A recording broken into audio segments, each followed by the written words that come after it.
Hey there, everyone. Welcome back to Letterboxing with Commentatoring Nerd.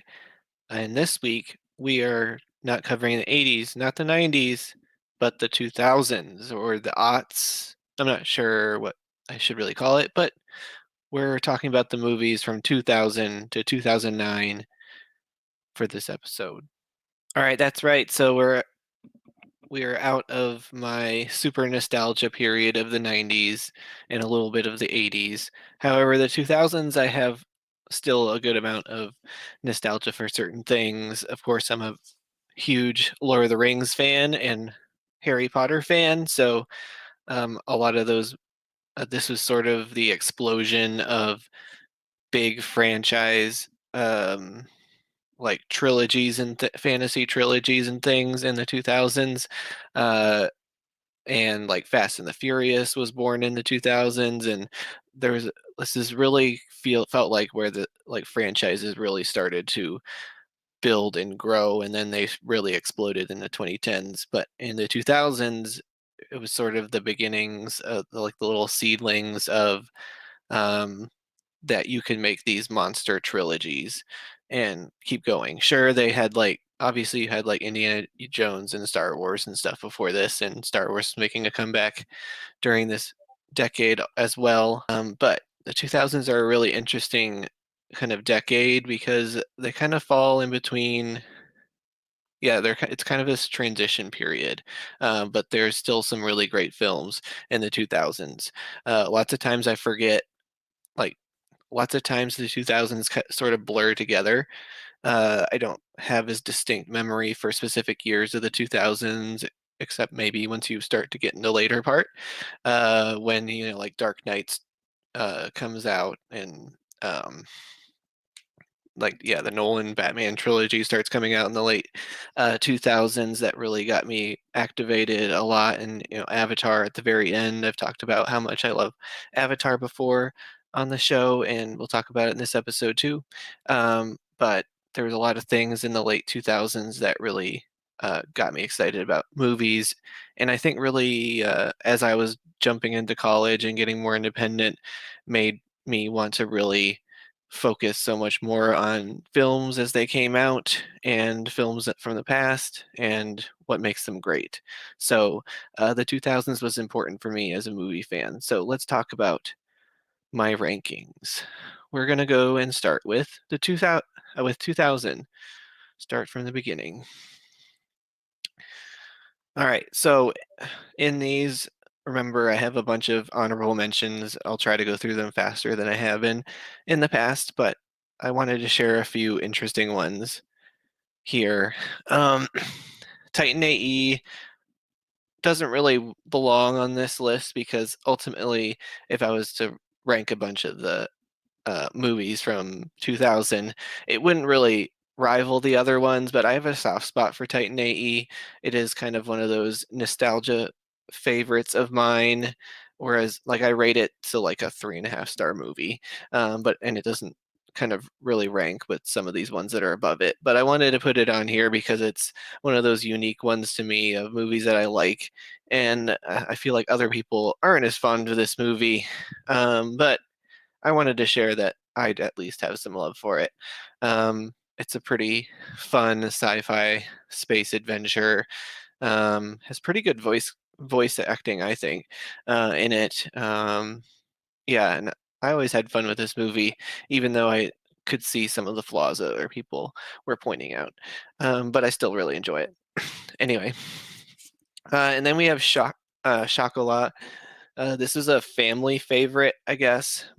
A favorite of my mom's. We watched it a bunch um, as it came out and growing up. It's definitely a movie we rewatched several times, mainly driven by my mom, but I really like the movie too. It's a nice romance and it's got sort of like this fantastical quality to it.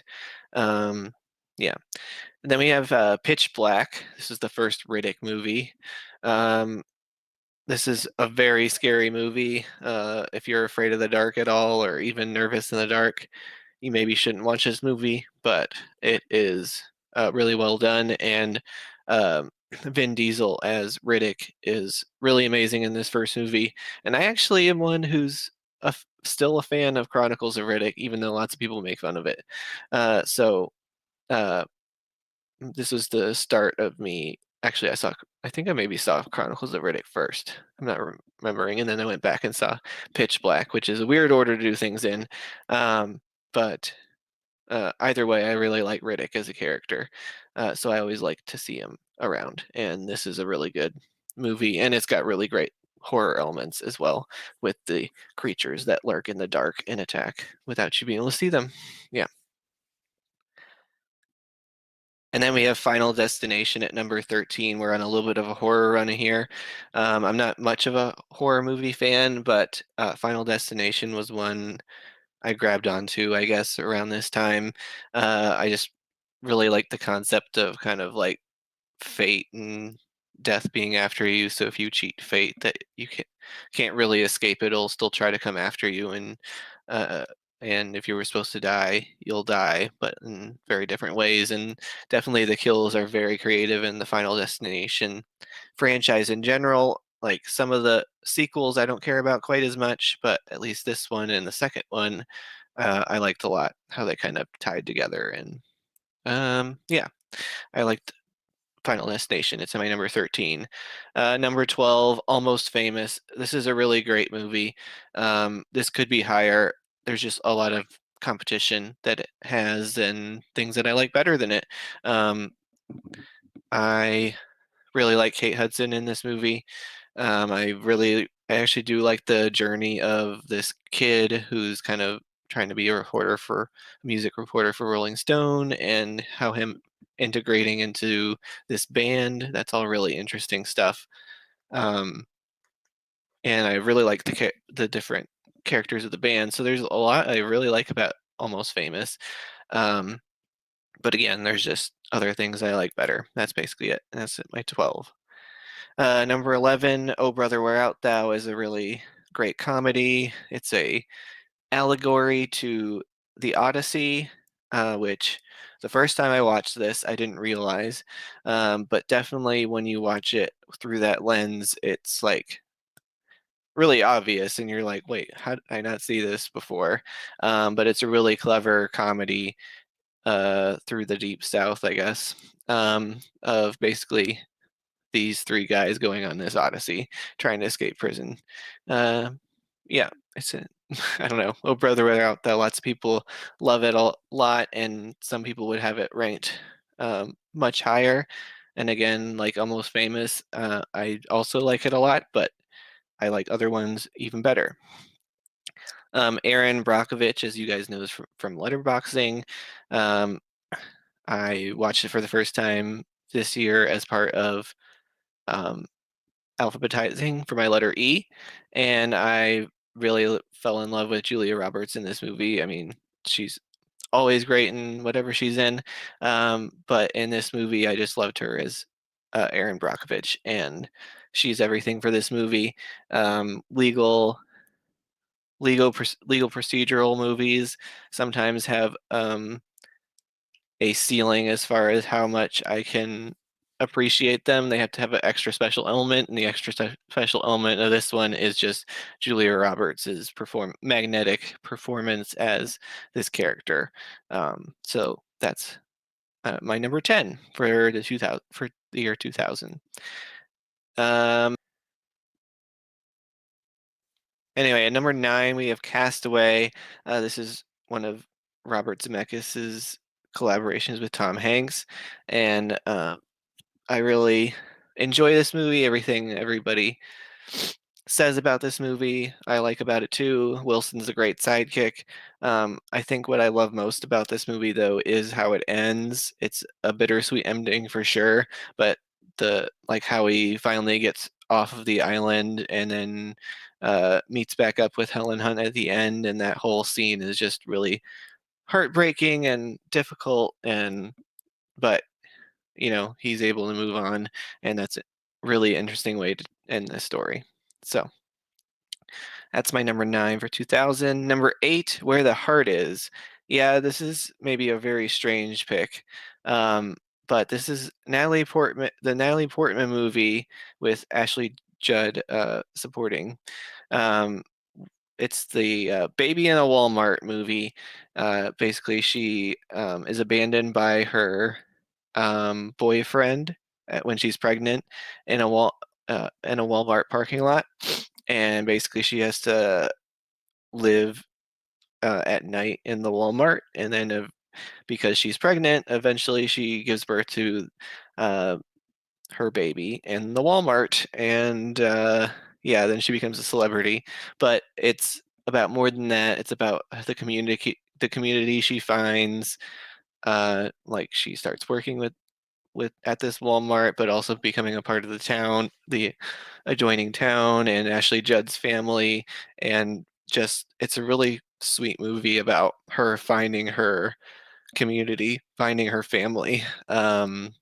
Even though she's been abandoned so many times by the people in her life prior, she finally found the people she can hang on to, and that's why I like this movie. Number 8. Number 7, Emperor's New Groove. This is a hilarious Disney animation movie. Um, there's so much great stuff to talk about in this. Of course, Patrick Warburton as Kronk is a wonderful voice acting performance. Um, Yzma is a really great villain. Cusco is a really great um, like protagonist who starts off terrible and then kind of learns his ways. Um, so yeah, David Spade does a really good job in that role, and then John Goodman in this movie as well is really solid. So Emperor's New Groove is a really good Disney movie, one of my favorites. So number 6 is Unbreakable. This is my second favorite uh, M. Night Shyamalan movie with basically Sixth Sense only above it. Actually, I might have Unbreakable above it. I can't remember. But basically, it's Unbreakable and Sixth Sense is my favorite M. Night Shyamalan movies, which maybe my favorites don't go that deep, but I do appreciate a lot of what M. Night Shyamalan did, especially early in his career. So um, there's at least that. And that so Unbreakable's at number 6. Number 5 is Gladiator. This is a really great, I don't know, historical epic blockbuster with Russell Crowe in the lead. I know lots of people, this is kind of aged for lots of people to kind of not like as much. And Gladiator is one of the best scored films ever. This is one of my favorite Hans Zimmer scores, at least. So number 5.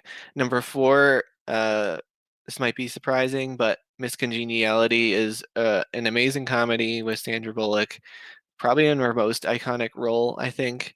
Um, I think this movie is really funny, and I think lots of people still remember it now for good reasons and love to rewatch it, and I do too. So it's my number 4 of 2000.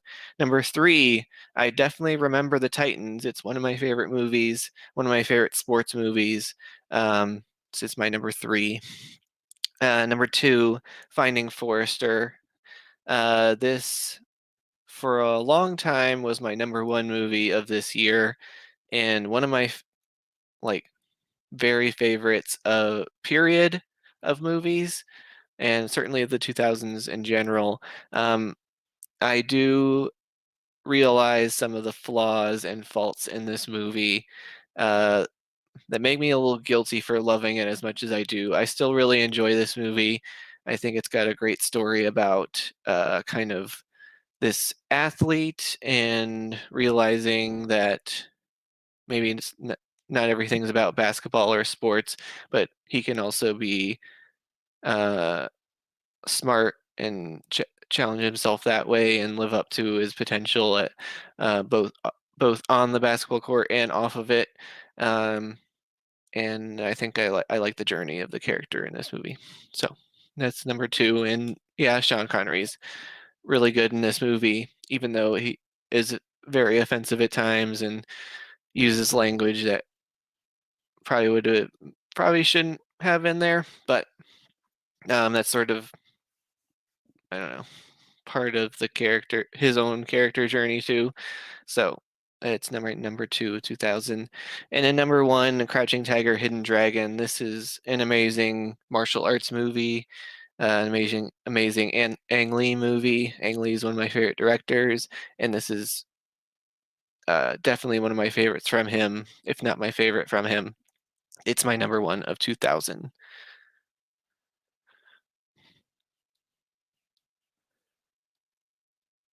Okay, now we're on to 2001, and this is really where those franchises start to explode.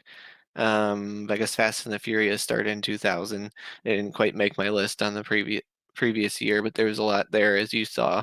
Um, and so this is where we're going to start to see Lord of the Rings and my love of Lord of the Rings to come out. Um, but let's start down at the bottom first. And number 14, I do really like Lara Croft's Tomb Raider. Um, with Angelina Jolie, this first one. Um, I know lots of people give this movie crap, but I rewatched it a bunch, growing up, through my teenage years, and it's a really fun movie, I think. Certainly there's problems with it, but I enjoy myself with Tomb Raider. So, um, number 13, A Knight's Tale is a movie. When I first saw it, I did not get it. The sort of anachronisms of A Knight's Tale threw me off. Like with the, even though I love Queen music, it was very strange having people in the stands singing "We Will Rock You" and stomping to the jousting, whatever. But upon rewatches, I accepted it for what it was, and that its style was kind of its something of its own, and really began to appreciate this movie. Heath Ledger's really great in this, and there's lots of great supporting performances in it. Paul Bettany especially is a standout supporting performance in this movie, and the romance isn't that bad either in it. Got to be honest. In the jousting tournaments, they were able to make them really fun, give them an energy to it, and I just kind of liked how the movie progressed. So, number 12, The Princess Diaries. Yeah, this was a big movie when it first came out. This really launched Anne Hathaway, of course, into stardom. Um, and I think this movie holds up. I really like the, I don't know, somewhat the ugly duckling turn, like gorgeous, whatever, famous is kind of an overused story, but I really liked how they did it in this one.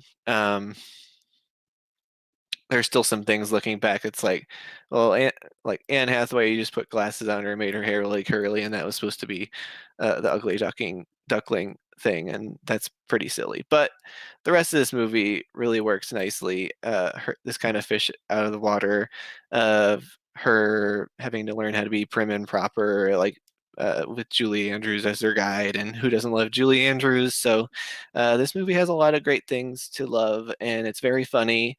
It's a good coming of age story too. So, Princess Diaries is good. It's my number 12. Number 11, Shrek. Um, uh, yeah, I enjoy Shrek. It's really great comedy and animation. I know the references date these movies a good bit, but I think the references are really funny.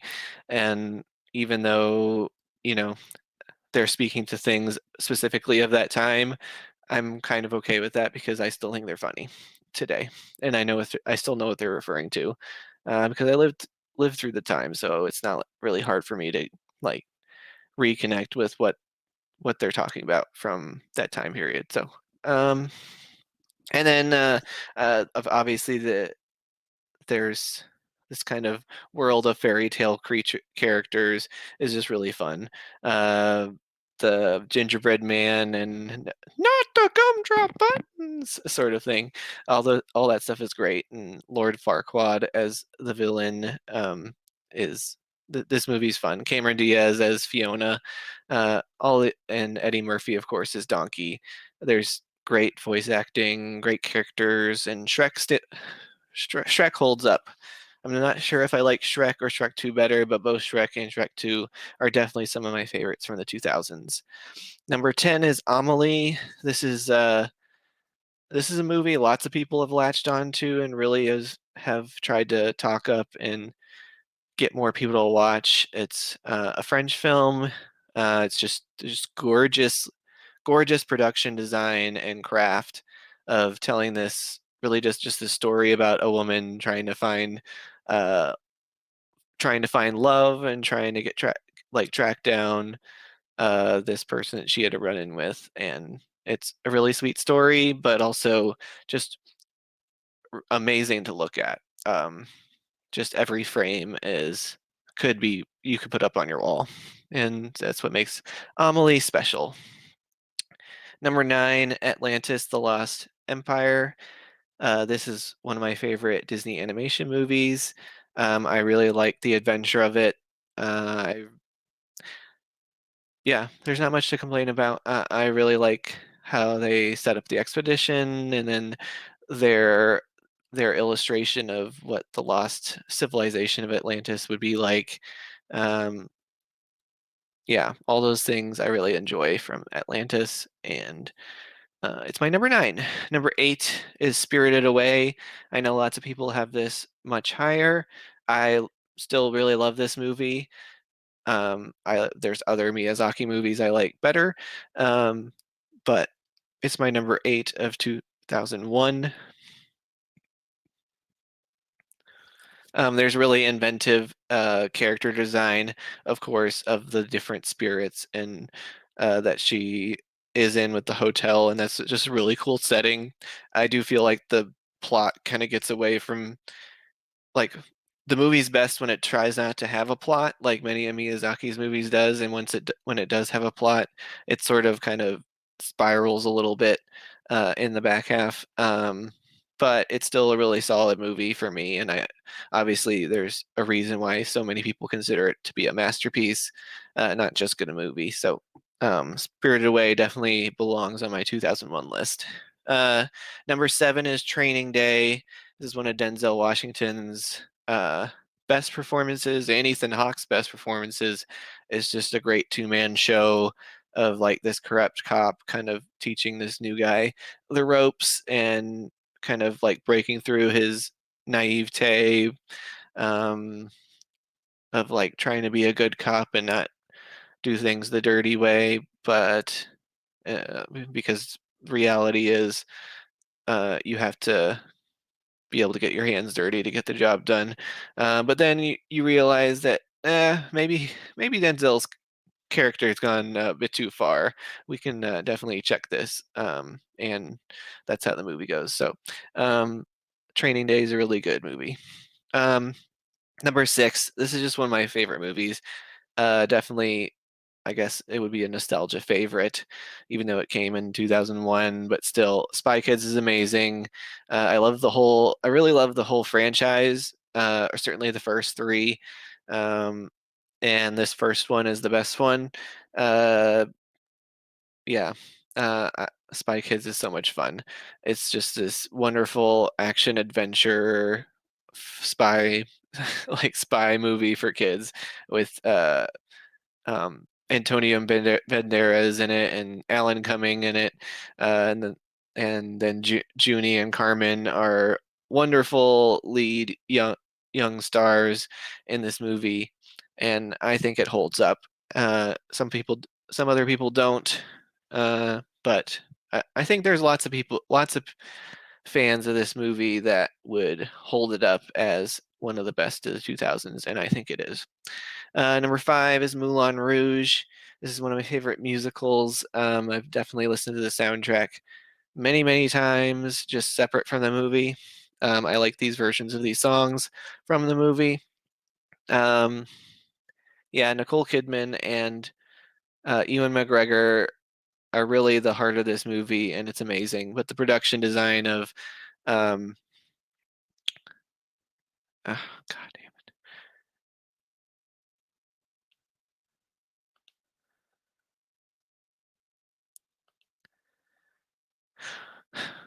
but the production design of Baz Luhrmann and just like how he makes a movie really does everything for this musical.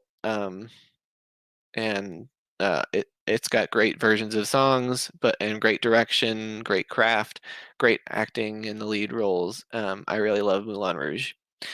Number four is Harry Potter and the Sorcerer's Stone. Um, this is my this is my second favorite Harry Potter movie.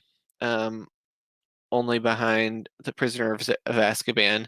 Lots of people like to pick on this movie because the three young stars, this is their first movie, so there's a little bit of them being like a little bit of awkward child stars, but I've always thought that their performances hold up. Um, Maybe there's some parts that are weaker, but really I love all three of them.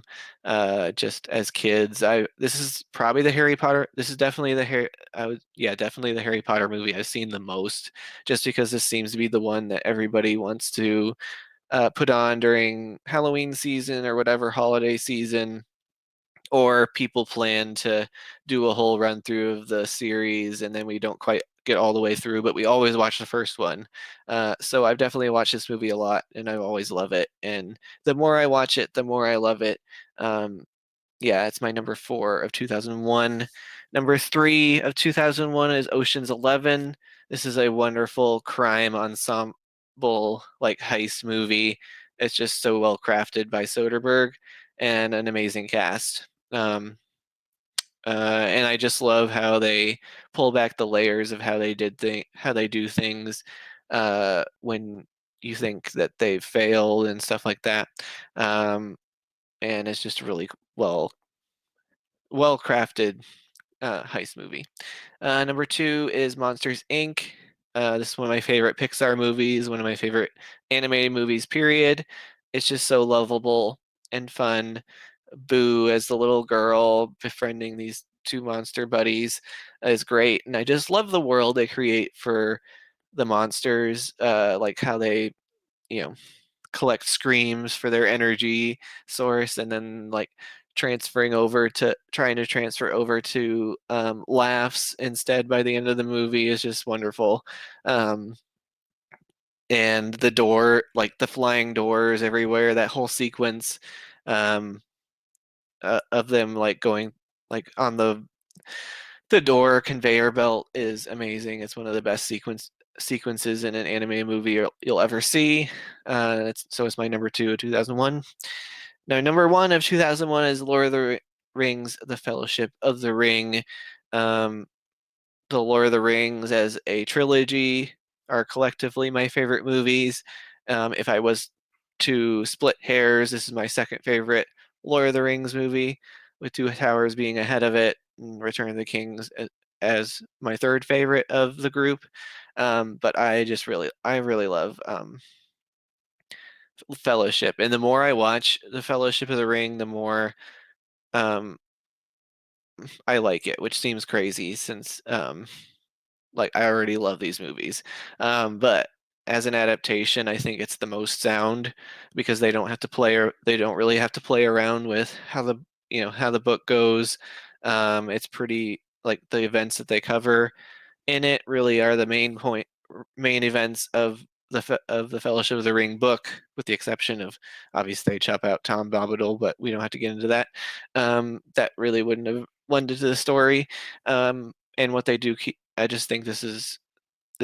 I think this is the best adaptation of the trilogy, like single movie of the trilogy to the book, especially since they kind of chop up Two Towers and the Return of the King book and rearrange things like where the end points of things are, so that the story goes, which that's good adaptation in its own right, because I think where they left off Two Towers is an amazing, obviously my favorite movie of the three. It's an amazing way to kind of have their climax with Helm's Deep and what Sam and Frodo are through.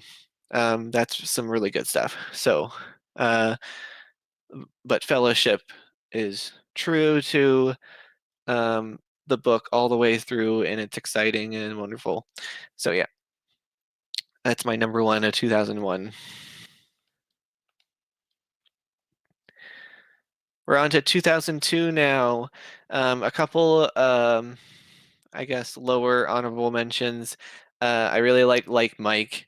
It's the little Bow Wow movie where he finds magic sneakers that were apparently from Michael Jordan when he was young, and it gives him super basketball powers. And it's one of those, it kind of is a relic of trying to be one of those 90s family um, movies, like sports movies like those. It kind of reminds me of like Rookie of the Year um, from the 90s, and I love that movie. So like Mike, and I like basketball better than baseball. So like Mike kind of I have a soft spot for it. I really like it. Number 11 is the Scooby-Doo live action Scooby-Doo movie. This is a really well casted group of Scooby-Doo. I can't really picture better casting for the roles of the crew. And uh, the movie is a little all over the place, but I still have a lot of fun with it. Yeah. Uh, Number 11 is Scooby-Doo movie. Number 10 is an underrated movie, Clock Stoppers. I haven't seen it in a while, so I'm a little fuzzy on the details, but I always remembered like watching this and really enjoying it and thinking it's underrated. But basically, it's about these kids who have find this watch that allows them to stop time, and they can kind of manipulate time so that they can get things done. And it's a little bit of a heist movie too. And they just try to stop bad guys. It's just a really fun 2000s like sci-fi action movie. So I think it deserves um, mention in my number 10 spot. Number 9, Treasure Planet. I go back and forth on this movie. I've always liked it, but how much I like it, I've gone back and forth on. I rewatched it fairly recently and really think it's gorgeous. And I really like how just some of the stuff with like the sky surf, like the like hoverboard surfing sort of stuff is really cool. And I really like the relationship between Jim and John Silver and how it kind of grows throughout the movie. Um, that's definitely the best part. There's some things that get a little squirrely in this movie, and uh, yeah, I don't know. It doesn't fully come together, but I still think there's a lot to like about Treasure Planet. It's my number 9. Number 8 is a really impressive looking action movie, and certainly is borrowing off of aesthetic of um, something like The Matrix. But the gun kata in this movie is really solid. It's one of the best action core like one of the best set of action choreography, like hand to hand fighting or gun to hand fighting. I don't know choreography, but whatever you call the fighting, it's really expertly choreographed, and it's a really cool kind of 1984 sort of post like dystopian society movie that's really interesting as well. So number 7, Punch Drunk Love is like just anxiety on film. Paul Thomas Anderson is one of those directors where I had to take a step back and it was like, wow, he's really great at what he does. Like these movies definitely have qualities to them that are mesmerizing and very good, but his movies aren't always for me. Even his very best, what would I would consider his very best movies, I still have like a hard time fully like getting a gung ho about. It's like they're not really my type of movies, but I think they're very well made movies. Like even like Magnolia, I think is his best movie, but that movie's so strange that it's like, well, I don't really know what I think about it. All I know is it's pretty impressive what he did. It's just, yeah, I don't know how I feel about it. Punch Drunk Love is kind of a similar thing. I like Adam Sandler's great acting through this. It's one of my favorite of his movies, and it's my number 7 of this year of 2002. Uh, one of Spielberg's most interesting movies. Catch Me If You Can. This is Tom Hanks chasing after con man Leonardo DiCaprio.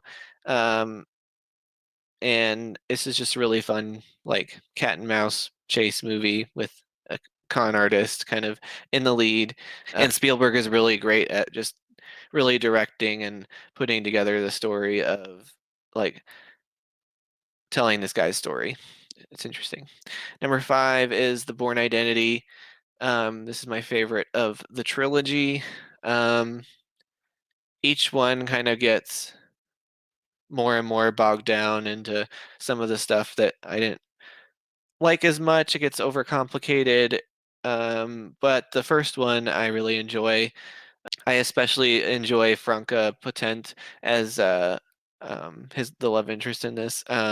She is really great as a sidekick to Matt Damon as Jason Bourne, and I just love the awakening of Jason Bourne through this, and him kind of slowly coming, like, learning about what he's done and who he is and what he's been trained to do, and just you learning the beginnings of, like, what this whole, like, assassin program is all about.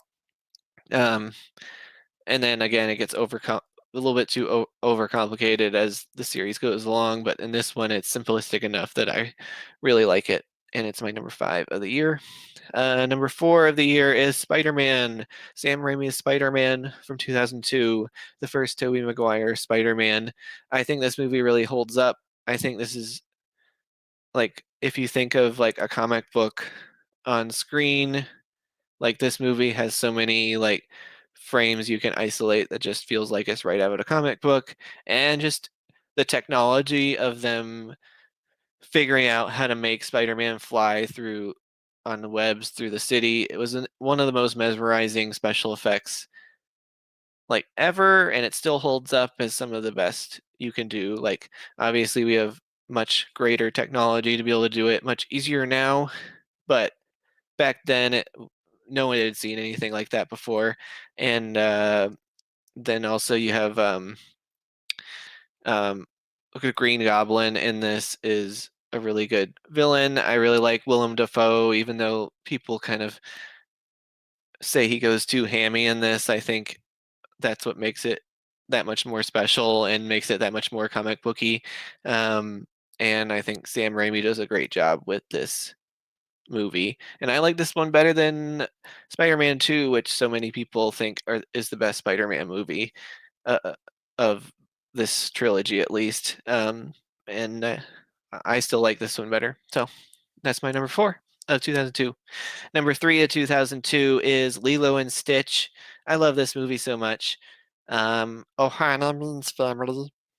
Uh, I just love Stitch's voice. I love Lilo and her sister.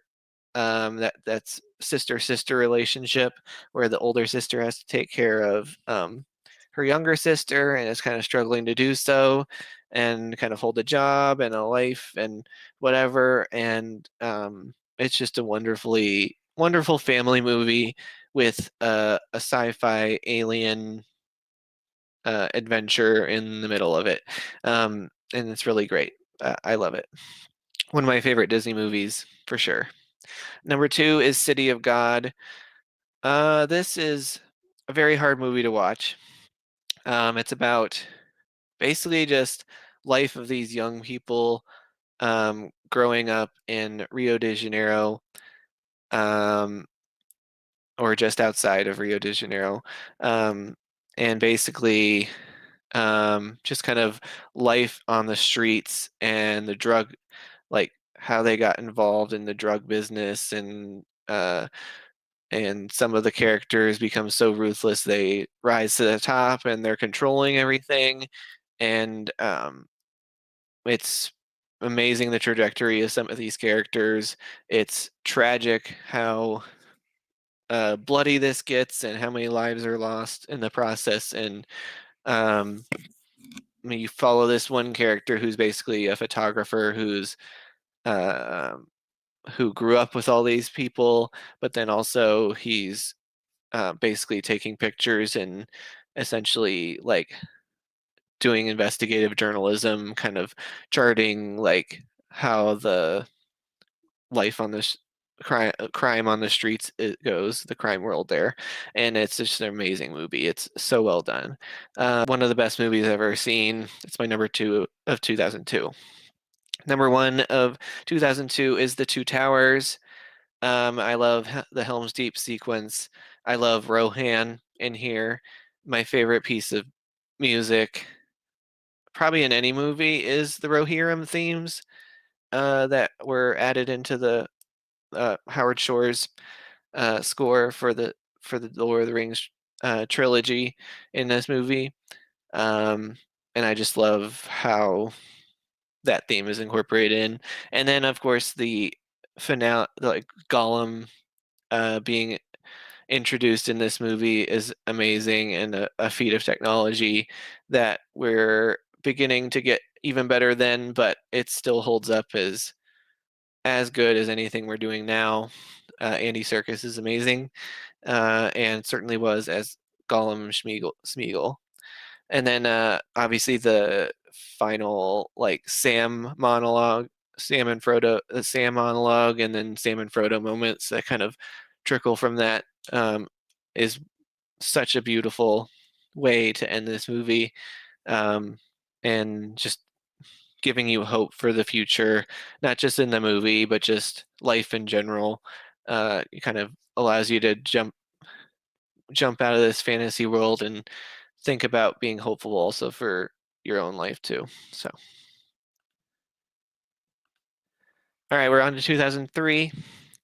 Number 13, I have X2, X-Men United.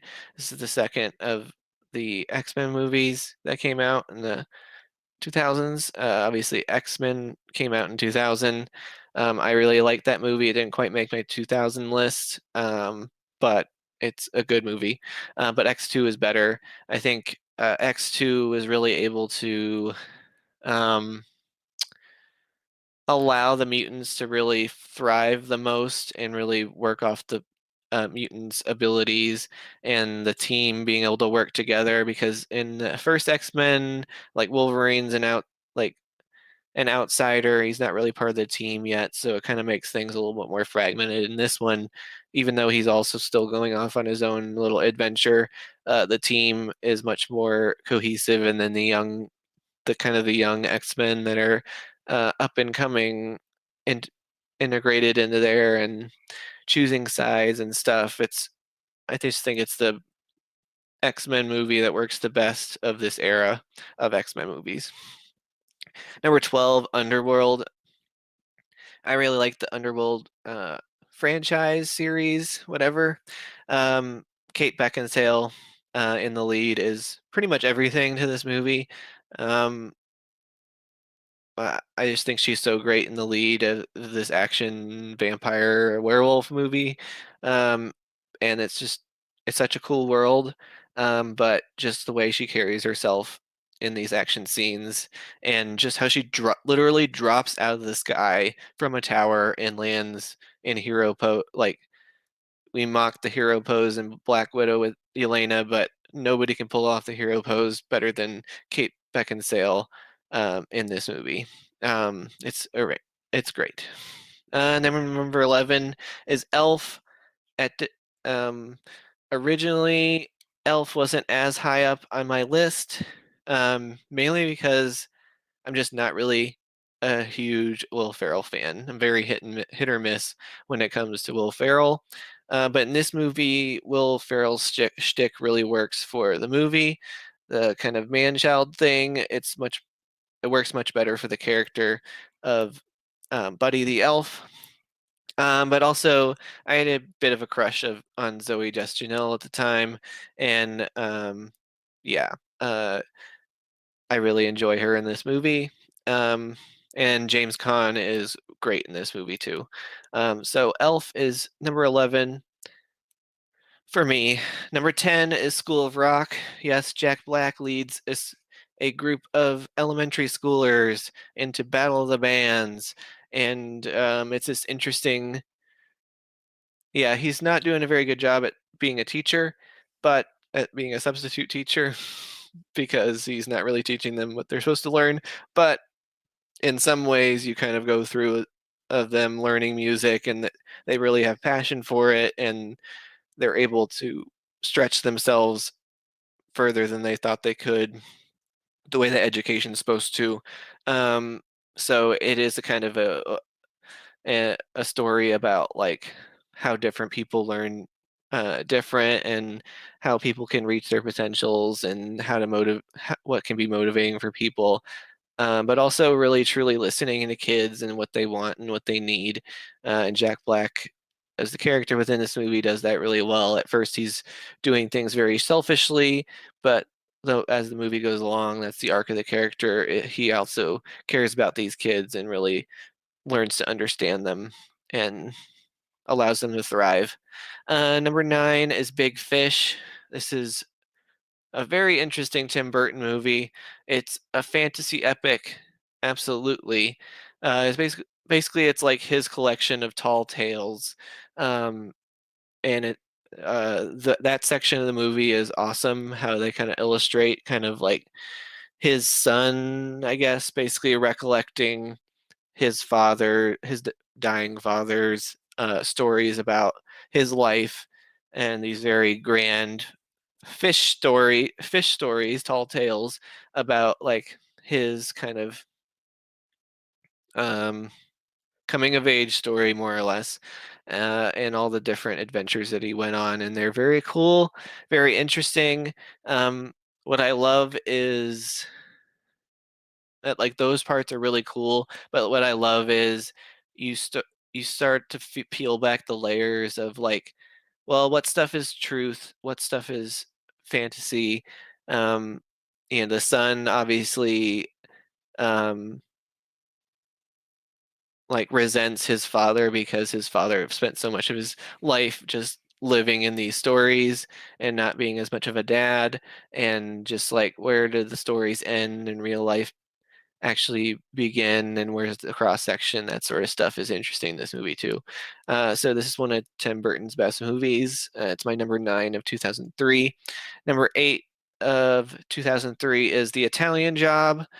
I really enjoy this movie. I know this is a remake, I guess. um, Edward Norton is a really good um, bad guy in this, and I really like Mark Wahlberg, the team up of Mark Wahlberg and Charlize Theron um, in this movie, and Donald Sutherland at the very beginning of the movie really makes you care about this person very quickly, and then you lose them, um, and it's very impactful, like introduction, so that moment matters, and then care is really the impetus for them doing what they do in the movie. Then you have just a great cast in general. Jason Statham's in here, Most Def's in here, and lots of interesting faces from the 2000s. And it's a very fun action movie. Great car chases and heist scenarios, and yeah. Um, it's not quite as good as Ocean's 11, but it's one I really like. Another kind of con man heist movie is number 7 is Matchstick Men. Uh, I forgot to say this too, though. 2003 is a stacked year. It's one of my favorite years in all of movies, let alone the 2000s. And the fact that Matchstick Men is at number 7 as my favorite Nicolas Cage movie is pretty telling. But I love this movie. I love how Nicolas Cage kind of depicts the OCD uh, elements of this character, but also as he's a con man, and kind of how um, those behaviors kind of change as he uh, spends more and more time with the Alison Lohman character, um, who comes to him as his daughter, basically. And then his usual partner, played by Sam Rockwell, is really great in this movie too. But it's between Alison Lohman and Nicolas Cage playing off each other, and then just really great filmmaking about like how the progression of things, and how things devolve to in the final act is really impressive, and it's great. movie the about con artists and like what it takes to be able to con someone, and then like whether or not you can con a con man, that sort of stuff is within this movie. So that's my number 7 of 2003. Number 6 is one of my favorite Quentin Tarantino movies. It's Kill Bill Volume 1.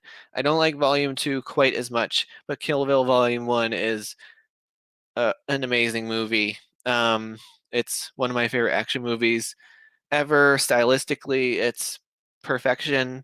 Uma Thurman is great in the lead. Um, Lucy Liu is really great, and Daryl Hannah is really great as basically these nemesis for our lead character. Um, yeah, there's so much great stuff. The animated sequence telling about Oren Ishii's past is one of the coolest things I've ever seen in a movie. One of the best animated sequences I think I've ever seen. And it's in Kill Bill Volume 1. And so it's my number 6. I know, that's my number 6, and we're still in 2003. Uh, okay, and then we have The Last Samurai at number 5.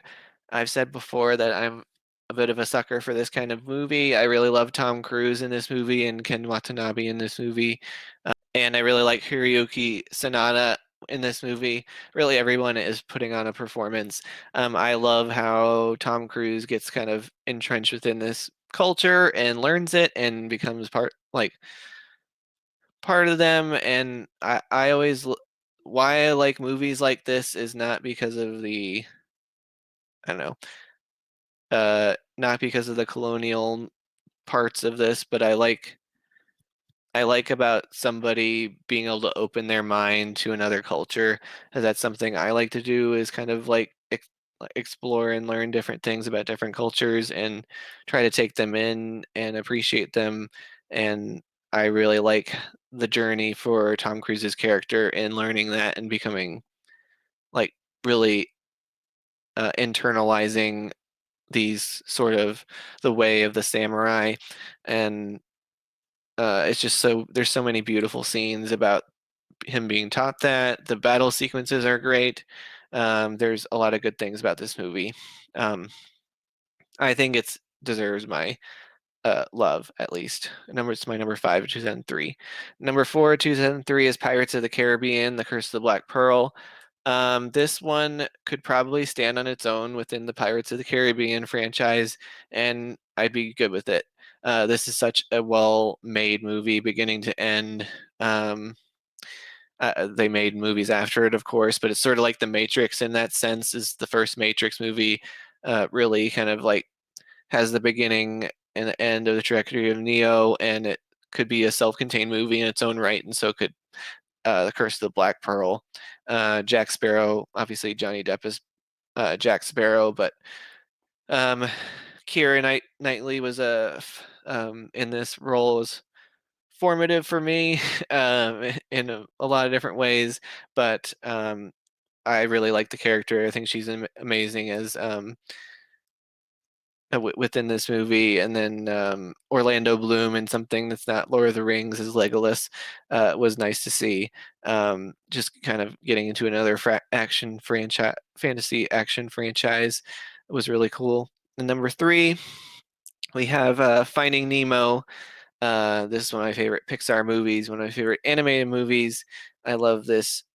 I just love the journey of Marlin and Dory trying to find Nemo and all the little, it's sort of their own little odyssey of adventures. And I think it's lovely. I think it's a good father-son story. Um, I think it's a good story about like having a parent trusting their child and letting go and stuff like that. But it's also gorgeously animated. The waters, like the underwater stuff, animation is really great. We're talking about the Way of Water animation, but this and Moana and some other things have done really great work animating water in 3D animation. So, Finding Nemo is a good, really great anime movie. Number 2, Lost in Translation. Um, this Bill Murray and Scarlett Johansson movie where they basically frolic around Tokyo, Japan, both of them in very depressed in how their lives are going, but they kind of meet each other at this weird place in both their lives and develop a friendship and an affection for each other, and just how they kind of like dive into the Tokyo and um, find peace, their own sort of peace within this adventure they have together. It's just a really lovely movie. It's a sad movie too. It's just there's a lot going on in this movie, and I think it's really great from Sofia Coppola directing. Uh, number two, it's my number two, 2003. Number one of 2003 is Lord of the Rings: Return of the King. Um, it's my third favorite of the Lord of the Rings movies, but it's still my number one in 2003. It's one of my favorite movies ever. Um, uh, it, it's worth talking about the multiple endings. Um, that's certainly the part that makes it my third favorite of the series, because this one is definitely the longest and it feels the longest at times. But you know, this trilogy needs the conclusion it needs to have, and it actually sort of works for them to have all those different endings and conclusions so that everybody kind of gets their stories tied up in a knot. Um, so number one of 2003. All right, let's move on to 2004. Some guilty pleasures, I suppose I'd call them, are first at 14 and 13, The Day After Tomorrow. Um, we just had, this will date the video a little bit, but we just had a kind of a nationwide cold snap, and kind of reminded me of this movie. So it's interesting. I was talking about it this week.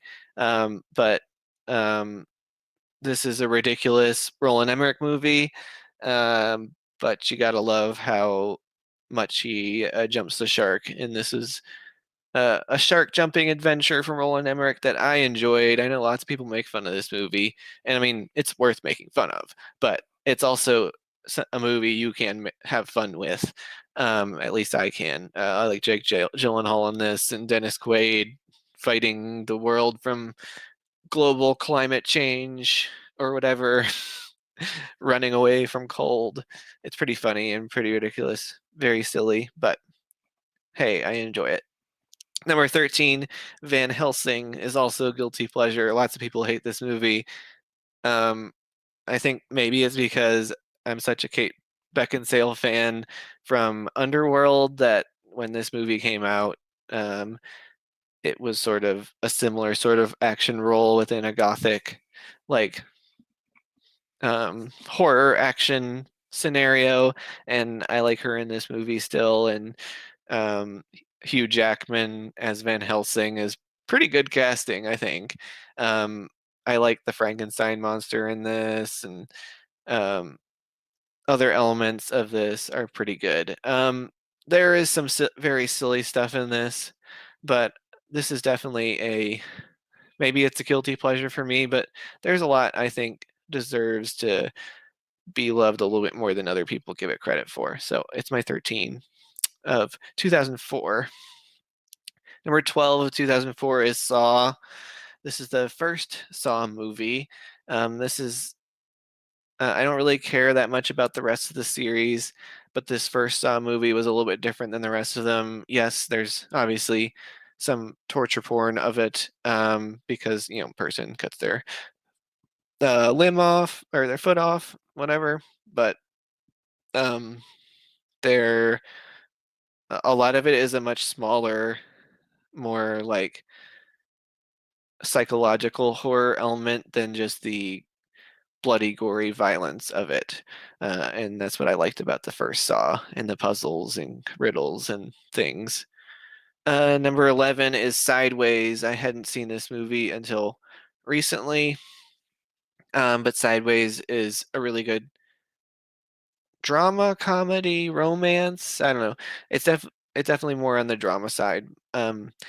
It's Yeah, but it's about these two guys that are basically on going on a bachelor party weekend in wine country, and this one guy's obsessed with wine, and this other guy is kind of like maybe doing a little bit too much philandering before his wedding, which isn't great. That's the part of the movie I don't love, but I really like Paul Giamatti's character and how he like meets Virginia Madsen's character and have has his own little sort of romance that kind of goes sideways, well, sideways at times.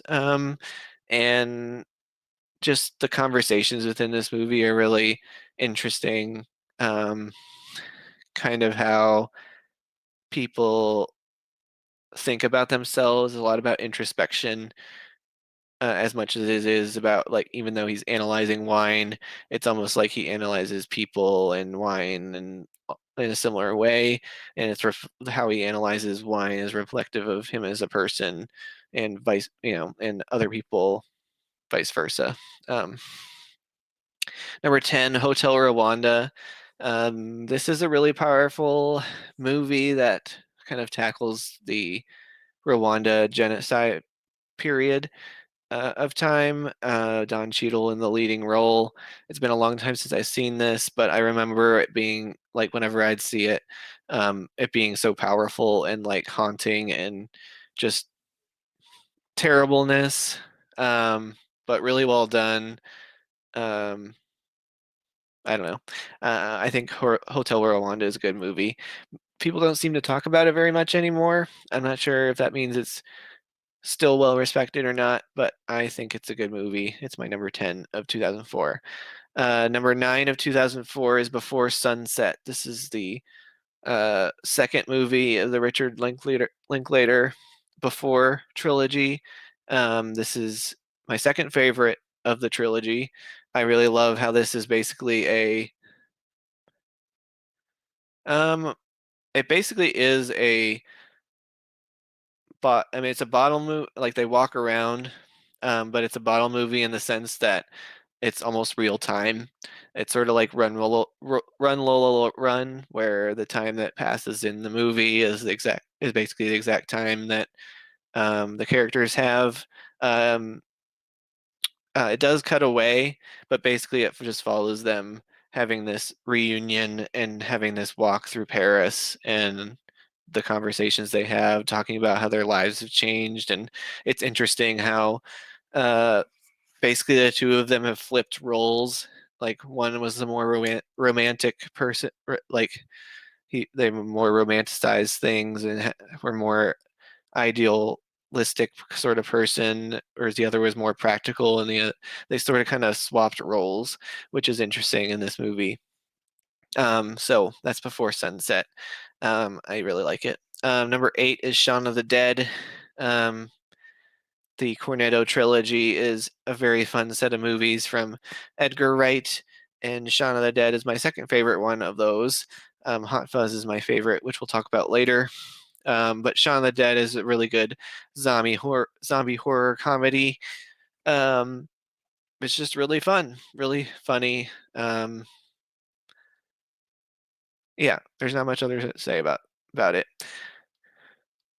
Well, yeah. I mean, it is a parody of zombie movies, but it also it stays true to being its own zombie horror movie. So like there is actual stakes and danger and stuff for them as well. But it also does also comment on like past zombie horror movies and the tropes and plays around and makes fun of those things.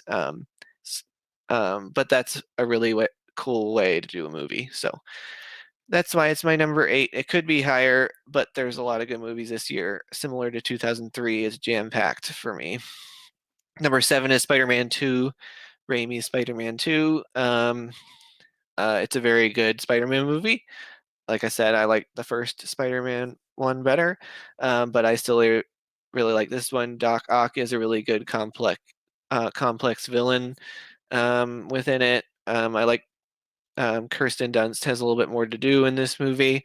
Um, there are some interesting ways of exploring Peter Parker as Spider-Man and like taking a break of that from that and uh, how much it weighs on him. That's one thing this movie does really well, and that's why most people, I think, hold it in high regard too. It's my number 7 in 2004. Number 6 of 2004. I haven't watched this movie nearly enough times. I think I've seen it maybe twice before, and really only once through where I think I was really giving it its due. Um, but this is a very masterful movie. It's a definitely a mind fuck of a movie for sure. But it's that kind of sci-fi, fantastical journey, introspective journey that is really interesting. It talks a lot about like existentialism and um, mental illness and kind of like and like romances that don't work out and how like regret and all those different things.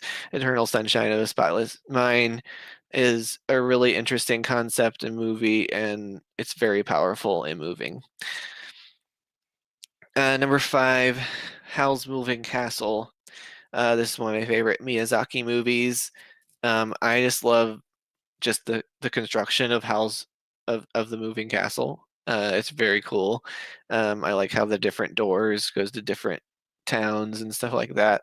I love the scarecrow character, but most of all, I just love the arc of this young woman who gets transformed into this old lady. At first you're like, oh my God, she's turned into this old lady. What is she gonna do? This is horrible. It's the worst thing ever.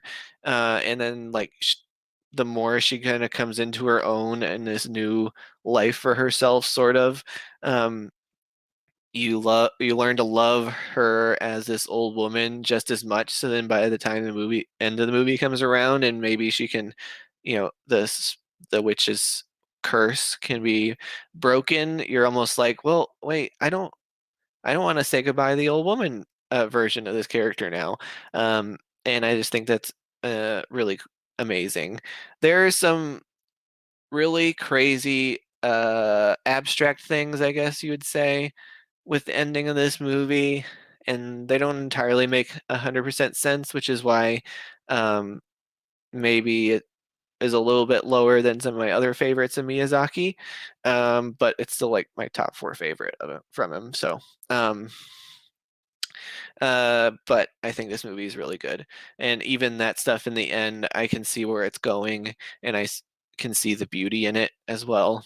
So, it's definitely this is a very gorgeously animated movie too. Number 4 is Collateral. Talk about style.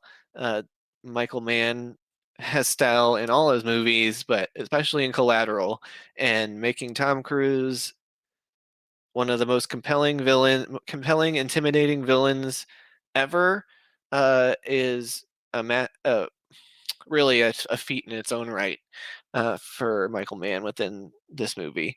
Jamie Foxx, of course, is playing the lead as the taxi driver, who basically is having to um, gets the fare of Tom Cruise, who is spending going on a killing spree that night, and then yeah, basically he has to drive him around and be his accomplice, even though like against his will, and he has to try to figure out how to get out of it and double cross him, and it's it's a really cool crime thriller, and lots of people think it's amazing, like I do. It's my number 4, 2004.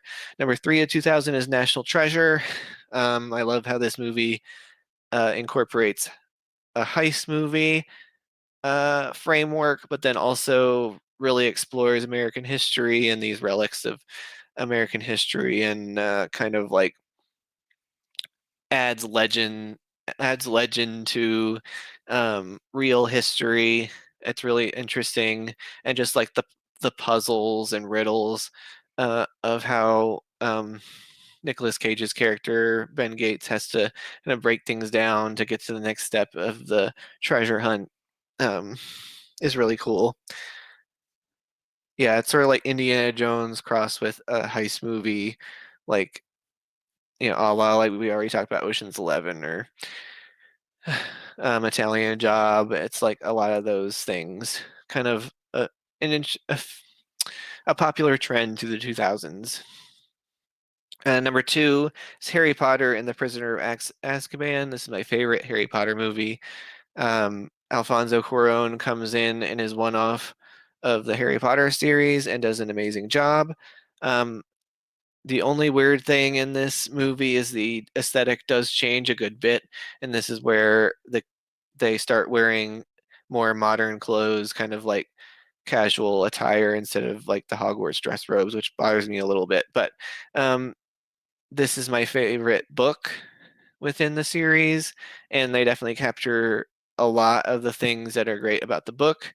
They leave a bunch out, which is upsetting too, but there's a lot to cover within those books, but they do cover a lot of the good stuff, and I still really like it.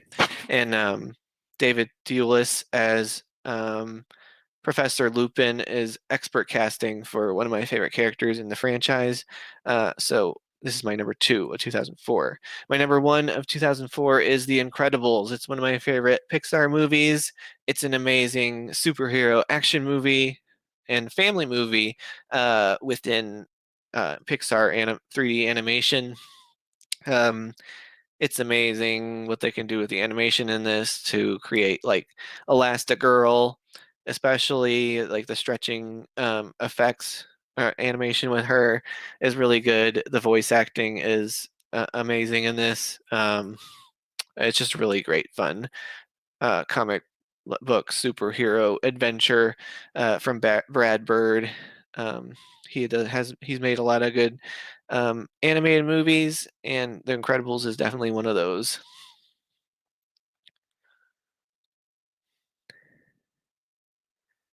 All right, we're on to 2005. Number 14, I don't remember about too much about it, but I remember really enjoying it. And it's number 14 is The Exorcism of Emily Rose. It's this really interesting blend of a possession movie with like a courtroom drama, like legal procedural, which is an interesting blend, and that's what I always thought about it. Is it's just cool how they kind of merge those two things together. Um, Kingdom of Heaven at number 13. It took me a long time to see this in full for the first time. I think I eventually put on the director's cut, so basically the longer version. Um, yeah, because people have talked about whether you see the theatrical version or the director's cut, and then the theatrical version cuts out a lot of stuff, obviously, and that lots of people consider the director's cut to be infinitely better. And I certainly um, liked the director's cut. I saw the very beginning of the not director's cut and the differences just between like the opening 15 minutes is pretty astounding. Um, so yeah, Kingdom of Heaven is a really good kind of war epic for the Crusades. Number 12 is Hitch. This is a really good romantic comedy with Will Smith in the lead. Number 11 is Corpse Bride. This is a Tim Burton animated movie. Um, and it's just an interesting stop motion animation. Really, this is all about the animation, the imagery. Um, the afterlife scenes are really cool. There's a musical number that's awesome, stuff like that. Makes Corpse Bride interesting. Number 10 is King Kong. This is Peter Jackson's follow-up to Lord of the Rings, basically. Um, and I like this version of King Kong. Uh, Actually, for a bit, it was the only King Kong version I had seen. It is very long, very epic, um, but this story seems to require that. The special effects are great. Um, yeah, I still really like King Kong. It's my number 10 of 2005. Number 9 of 2005 is Sin City. Uh, the aesthetic of this movie is really great, but I also like how this movie is it's almost like an anthology movie, telling the different stories of the characters within Sin City, even though they do sort of coalesce and sort of come together. But it's an interesting collection of kind of like these seedy underbelly like crime stories. Um, and there's really good acting, and definitely, obviously, the I don't even know what to call the aesthetic, black and white. Um, it's like black and white, but it's more like, I don't know, color sucked out as opposed to it actually being filmed in black and white. But somebody smarter than me maybe knows the terminology. But I really like what they're doing in Sin City, and it's certainly a classic of the 2000s because of how it looks. It's number 9 for me for the 2005. Number 8 is Kiss Kiss Bang Bang. This is Robert Downey Jr. and Val Kilmer teaming up in a buddy cop slash actor comedy, crime comedy, um, from Shane Black. So lots of people consider this also a Christmas movie because there's Christmas in the background of like any Shane Black movie. Um, but yeah, this is a really fun two-man show, and then Michelle Monaghan is also tossed in here as kind of love interest for Robert Downey Jr.'s character, and it's just a really fun little comedy, darker comedy, crime comedy. Um, it's my number 8 of 2005. Number 7 is Brokeback Mountain. Uh, Ang Lee, again, I've said this a few times. Ang Lee is one of my favorite directors. He put together a gorgeous movie. The landscapes and whatever is really awesome, but the relationship between these two, Jake Gyllenhaal and Heath Ledger, is really well done. It won a lot of awards, and it deserved to. Didn't win as many of the awards as it should have, but it at least uh, won some recognition. Um, yeah, Brokeback Mountain is a very well-made movie. So is Munich, number 6. This is a movie from Steven Spielberg that I feel like lots of people forget about. But this is about the aftermath of the 1972 Olympic Games where Israeli athletes were murdered in a terrorist attack. And basically, Munich is the story about these group of Israeli um, soldiers, I guess, or this group of men who are assembled to track down the people responsible for those murders, those assassinations. And so Munich is that story about going on this revenge quest, basically. But also, what does that do to you going on that sort of journey, and how dark will you go? How, yeah, how far will you go to get to what you want or trying the revenge you're trying to get? And Munich is a really well done movie from Steven Spielberg, and a great cast of characters led by Eric Bana. Number 5, um, people are going to roll their eyes at me at this one, but I really love Elizabethtown. It's one of my favorite movies. It probably is my favorite Cameron Crowe movie, which maybe is going to make more people roll their eyes.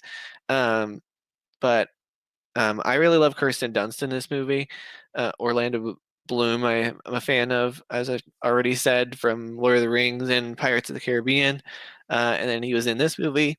Um, I just love, like, I love the sequence of them talking for hours and hours and hours um, over one night.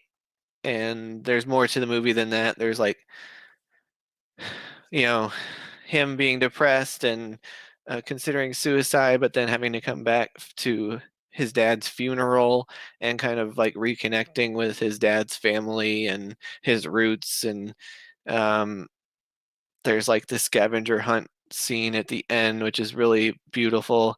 But what I love the most is the two of these, Orlando Bloom and Kirsten Dunst, playing off each other. I really like them, especially Kirsten Dunst in her character. Um, I really enjoy in this movie. It's a very strange movie, but I like it. It's in my number 5 of 2005.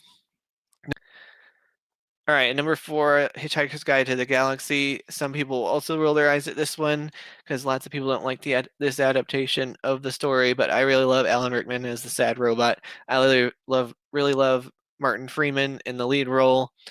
Um, There's so many great actors in this that put on wonderful performances in supporting parts. Um, uh, I don't know, this movie just fun.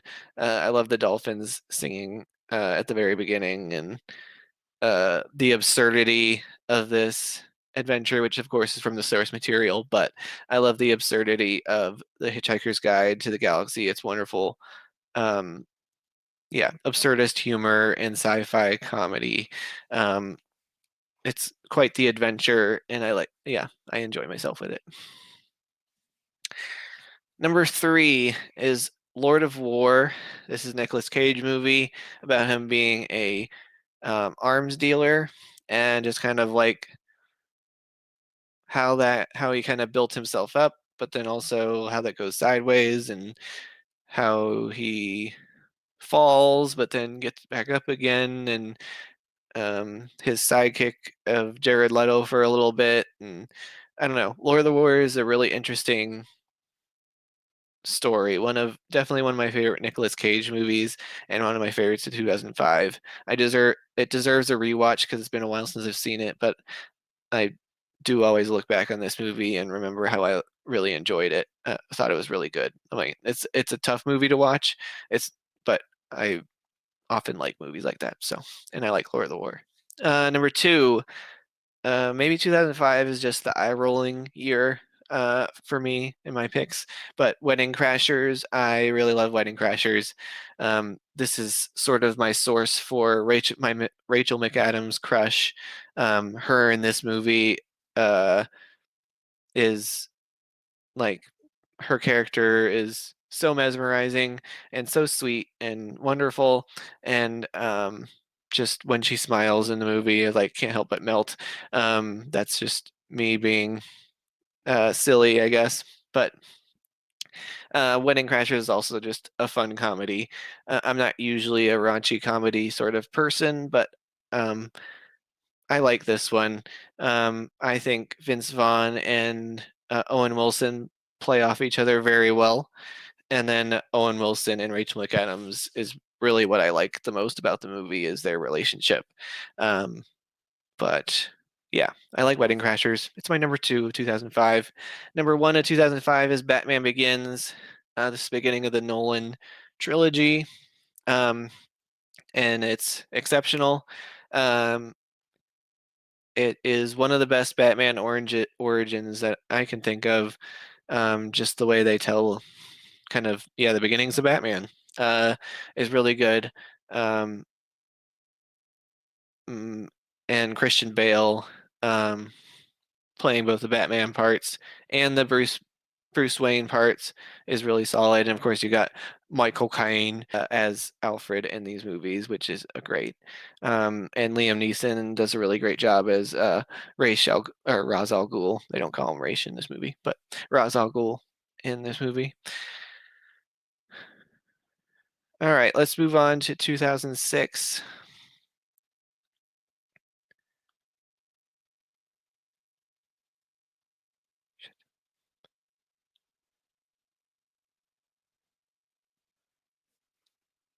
Okay, 2006. Number 15, I have Pirates of the Caribbean, Dead Man's Chest. It's the sequel to, it's the second movie of the series. The third one, World's End, is where it loses me a little bit. It gets way bloated. This one is a little bit too, but I love the introduction of as Bill Nighy as Davy Jones and the crew of the Flying Dutchman. Um, all that stuff is really cool.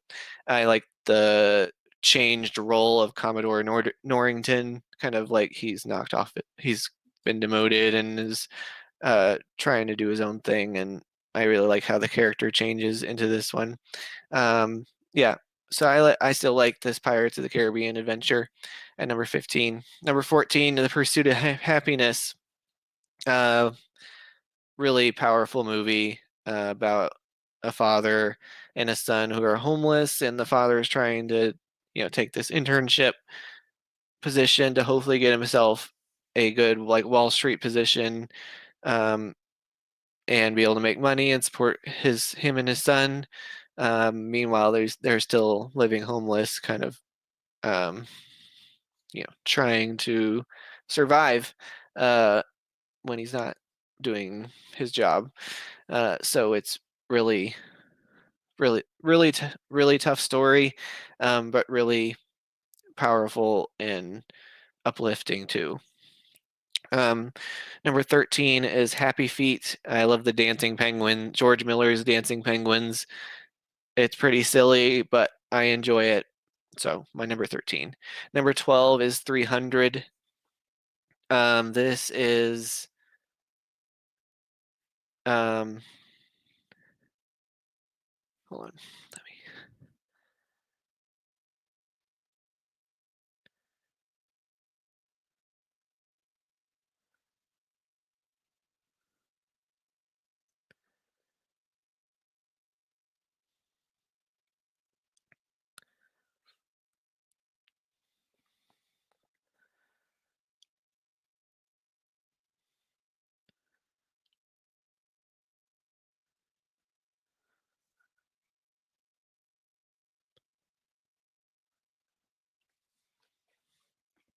Okay, number 12, I have 300. I really like this very stylized action movie from Zack Snyder. As much as I don't like praising Zack Snyder now, he did do some good things when he was first up and coming, and I really like what he does with 300. It's a pretty crazy, audacious, silly version of kind of this story about Spartan soldiers being like standing up to the Persian invasion force, but I don't know. I enjoy it. It's a good action movie. And then 11 is Stranger Than Fiction. Basically, a man's can hear his life being narrated to him by an author, and it's really strange story, really interesting. Um, One of Will Ferrell's best performances, which maybe isn't saying much for me because I'm not a huge fan of his, but this is definitely one where I think Will Ferrell is doing a great job.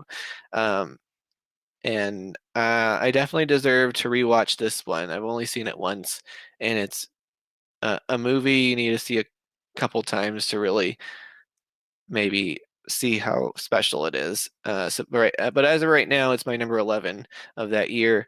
Number 10, this is 2006 is also the year of The Magician, apparently, because The Illusionist and The Prestige were the dueling magician movies that came out that year. At first, The Illusionist was my favorite, and I was a little bit lower on The Prestige. But I've certainly rewatched The Prestige a few times since then, and I definitely see what makes it a little bit more masterful than The Illusionist, but I really enjoy The Illusionist as well. Um, so it's my number 10 of 2006. Number 9 of 2006 is Night at the Museum. This is a really fun family comedy fantasy adventure where the museum comes to life at night. Uh, it's just very inventive and creative and fun images of, you know, dinosaur T-Rex skeletons running around and mammoths and Attila the Hun and all these other people people and characters from history coming to life and wreaking havoc and befriending this night guard played by Ben Stiller. It's just a really fun movie. Number 9. Number 8 is Children of Men. This took me forever to watch. This was on my Real Regrets remedy list for a long time.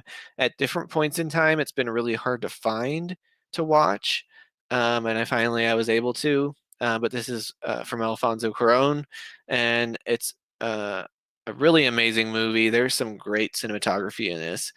Certainly, most people talk about the track, the one sequence of the car with tracking shot, no cuts sort of thing. There's a few different sections like that, but there's a really great sequences of camera work within this movie. But also, it's a really good like post-apocalyptic. Um, uh, yeah, movie. Not quite post-apocalyptic, but it's like the world is dying basically.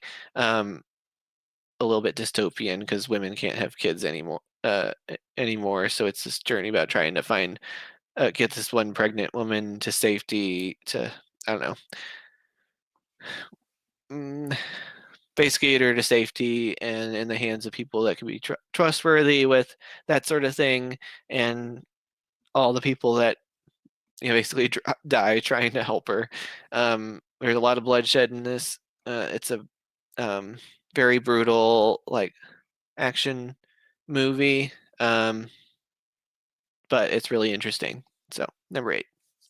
Number 7, The Departed. This is um, really well done. I guess it's a remake. Um, but I really like what Matt Damon, Leonardo DiCaprio, and Jack Nicholson are doing in this, and Mark Wahlberg are doing in this. I think Leo and Mark Wahlberg are the most ones that are the most impressive. Um, if I was to give Leonardo DiCaprio an Oscar, it would not be The Revenant. It would probably be for this, or it would be for Wolf of Wall Street. Um, but you'll see later that I am a fan of Leonardo DiCaprio. Certainly this year. But at number 6, I have The Devil Wears Prada. I really love this comedy with Anne Hathaway in the lead, but this is sort of the launch of Emily Blunt as well, who's also who is one of my favorite actresses now, and her in a supporting role is exceptional. Um, um,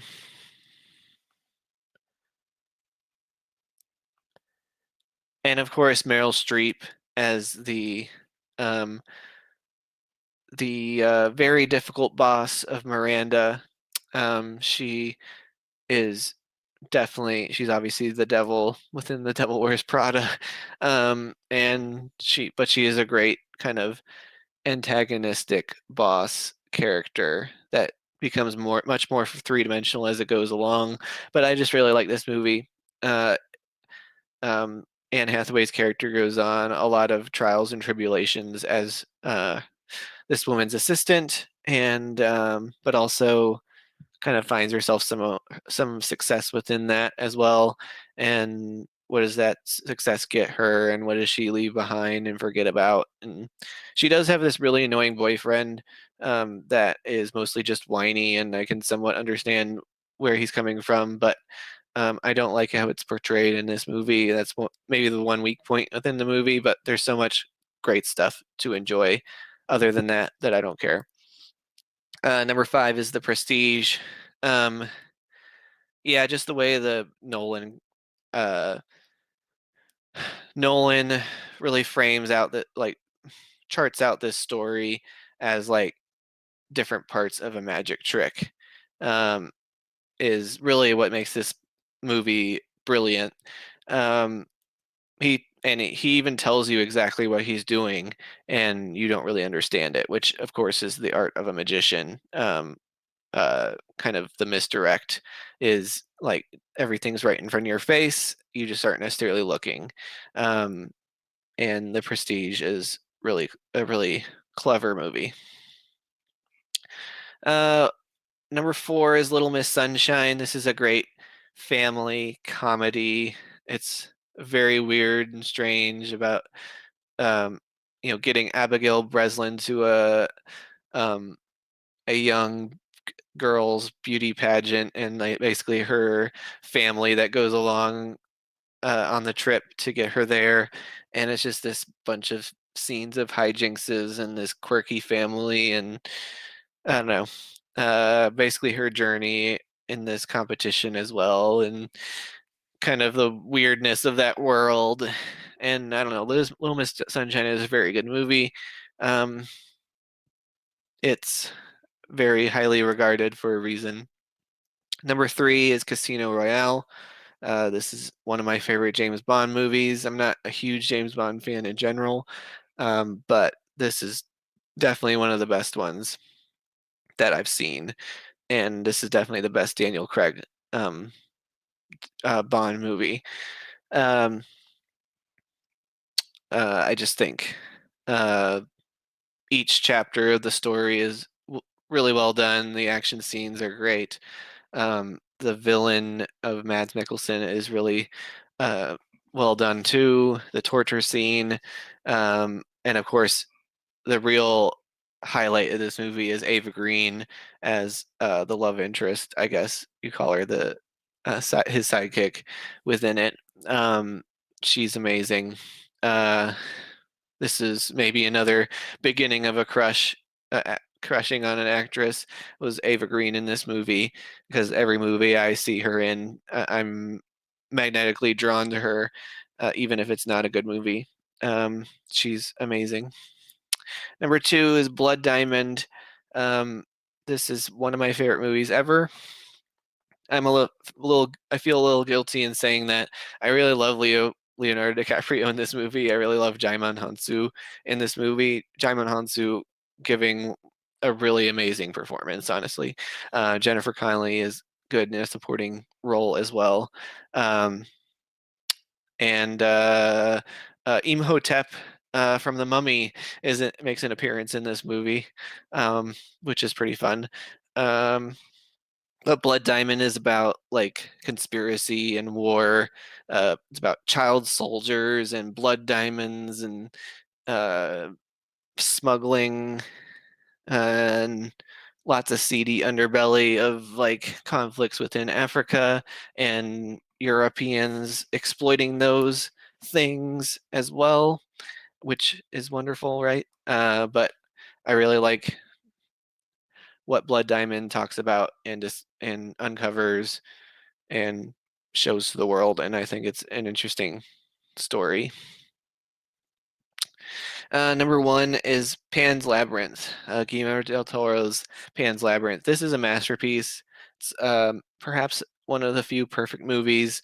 It's this wonderful blend of absolutely mesmerizing fantasy of this fairy world, but then also mixed with the most brutal, horrific depiction of um, you know,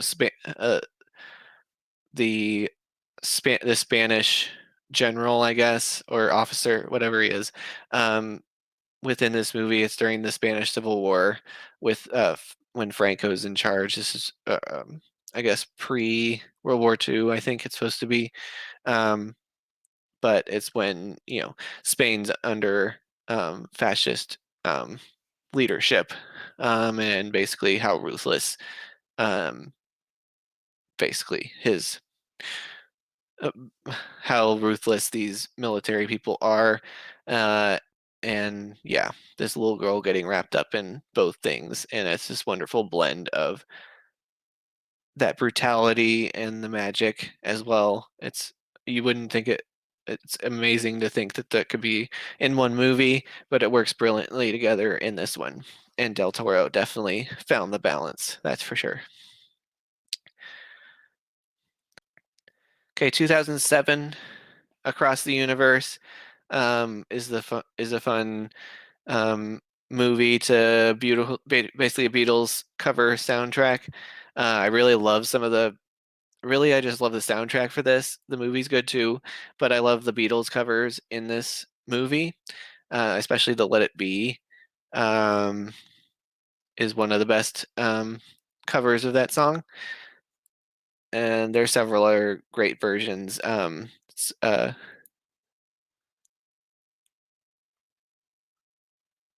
Yeah.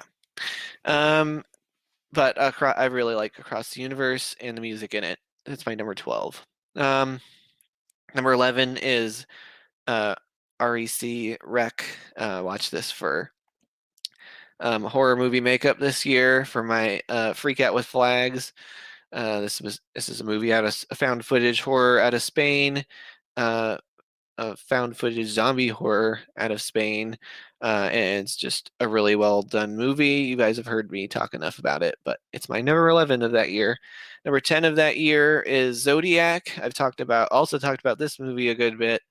Um, why I like it while I'm a little lower on it, but I still think it's a very good movie. So it's still at my number 10. At number 9, I've talked about my uh, my struggle with Paul Thomas Anderson This is another one where clearly this is one of his best made movies. Really amazing. This year is this year, the duel between There Will Be Blood and No Country for Old Men was quite the battle until No Country for Old Men wound up winning pretty handedly. But in awards season, they were definitely toe to toe that year, and that was the first time I really remember tracking um, awards season and seeing those two kind of challenge each other was really interesting. Certainly, Daniel Day-Lewis in There Will Be Blood is amazing, as is Paul Dano. Um, it's a very tough, gritty, hard movie to watch, but it's very well done. It's my number 9 of the year of 2007. Number 8 is Harry Potter and the Order of the Phoenix. Um, this is maybe working a lot off the how much I like the book of the Order of the Phoenix. I don't love how much they dive into the teenage angsty stuff within it, which I guess they do in the books, but they really play up the teenage angst in the movie, which I don't love that much, but there's still so much great stuff in this Harry Potter movie of the formation of Dumbledore's army in the room of requirement, and Harry kind of teaching everybody how to do defense against the dark arts sort of skills that Lupin taught him. I really um, like Dolores Umbridge is a really great villain antagonist in this movie. Movie played wonderfully by Imelda Staunton. I can't really imagine anybody else playing Dolores Umbridge. It's one of the best um, like acting jobs, casting jobs of like making somebody pop out of a book just as you would imagine them to be. And they definitely do that within this movie, and that's why this movie is special amongst the Harry Potter movies. Number 7 is Knocked Up. This is a really good comedy. Um, it was very popular at the time, but I think people have maybe talked about it less and less. But I really like Katherine Heigl and um, oh my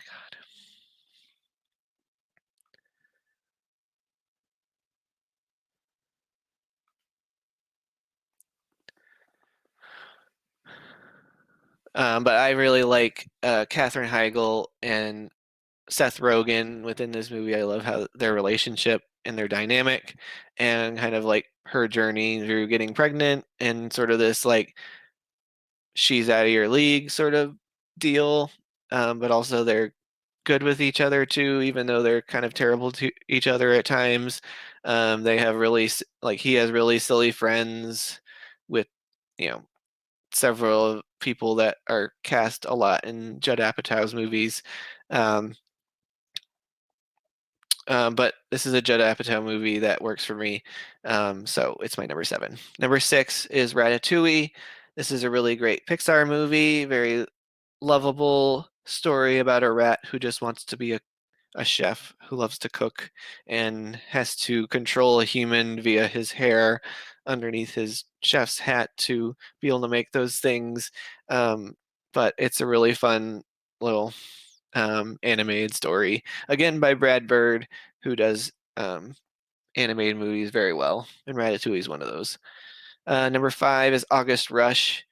This is uh, one of these movies that is special to me that maybe most people don't remember or think about very much. But I really love this movie about an orphaned boy who finds his parents through music, more or less. There's this there's almost like this magical, fantastical nature, mystical quality of how drawn he is to music and where it takes him as he like leaves the orphanage and kind of goes into the streets and meets Robin Williams's character. Yeah, Robin Williams is in this movie, but believe it or not. Um, he's sort of like this is sort of like an Oliver Twist story. So it's like Oliver Twist, but mixed with like Mozart. It's like a child prodigy at music, and basically how he kind of like starts to gain fame. His music gets attention, and he sort of plays instruments in unique ways, and eventually he like goes to Juilliard. It's a pretty crazy story. This is little Freddie Highmore. Um, he's on The Good Doctor now, and he's in a few other things, but this is little kid version of him, and he looks almost exactly the same. It's a little creepy. And then his parents are played by Kerry Russell and Jonathan Rhys Meyers. And then also Terrence Howard also plays a really good job, does a really good job as a social worker within this movie, who's kind of trying to be an advocate for August Rush, but also find him and locate him, and then try to reunite the parents with him. It's a really interesting like odyssey of a movie of this orphan in the music, and um, it's just really got a magical quality to it, and I like it. I like being enchanted by August Rush. Number four is The Orphanage. Um, this I watched for the first time and with Freak Out for Flags. I've talked about it a good amount, um, but I really like how it blends the ghost, like a benevolent, almost like benevolent ghost story, um, a very determined mother to solve what happened. There's a lot of like childhood games and stuff worked in here, which I love all that stuff. So it's become one of my favorite horror movies, one of my favorite movies in general.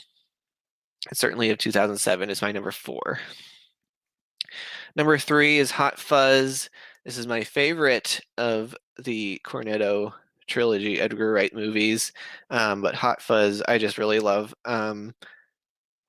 I just like how the story unfolds. I love how intense um, he is as a cop and trying to like in a town that's really quiet and it seems like there's no crime going on, and all of a sudden he uncovers this ring of murders and sprees and things that secret society and lots of crazy stuff within Hot Fuzz.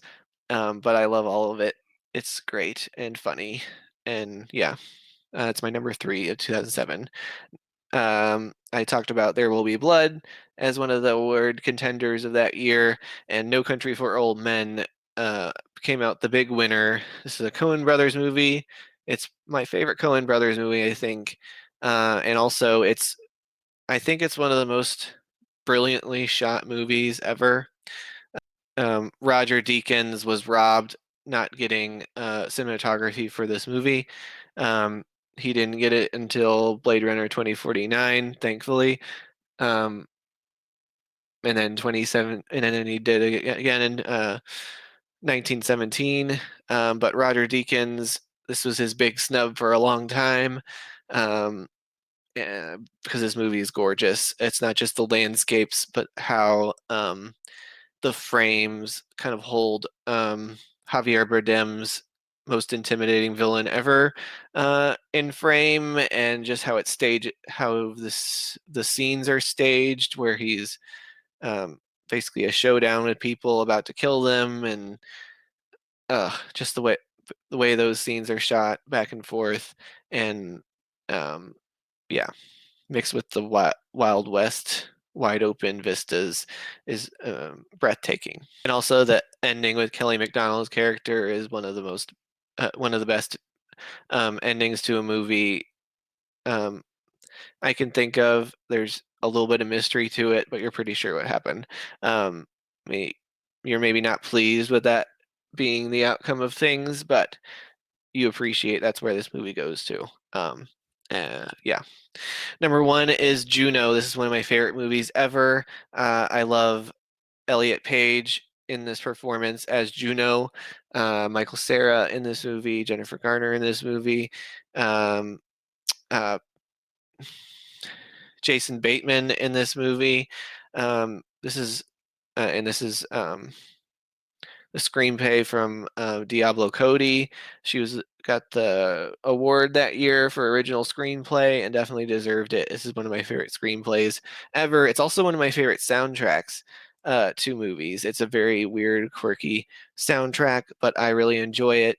Jason Reitman really put together this movie very well as the director, but I can't talk about Juno without talking about J.K. Simmons as the dad in this movie.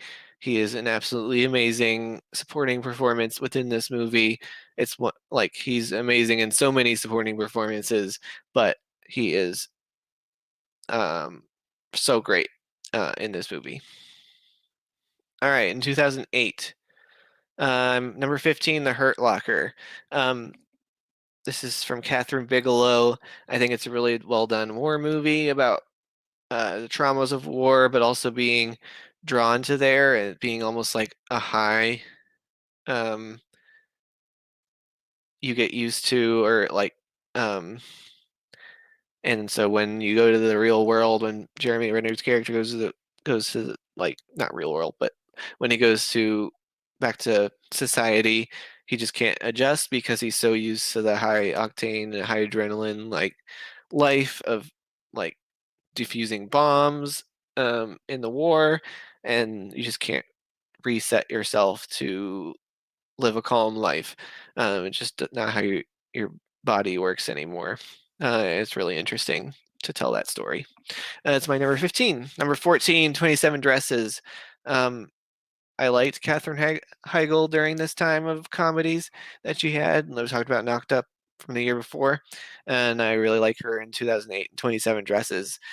This is also a movie where I'm actually okay with James Marsden. Usually James Marsden kind of bothers me a good bit in movies that he's in. I don't like him in the X-Men movies as Cyclops, for example, but there's a few other things that I don't really like him that much in. But in this movie, I actually like him. And it has one of the best scenes using Elton John's But Benny and the Jets in this movie. I really like this is a good rom-com from 2008. Also from 2008, The Wrestler. Really great performance from Mickey Rourke.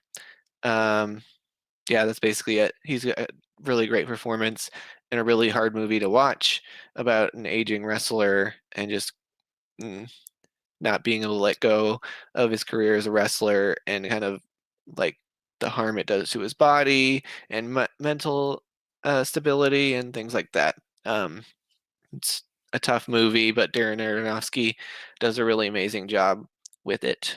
Number 12 is Frost Nixon.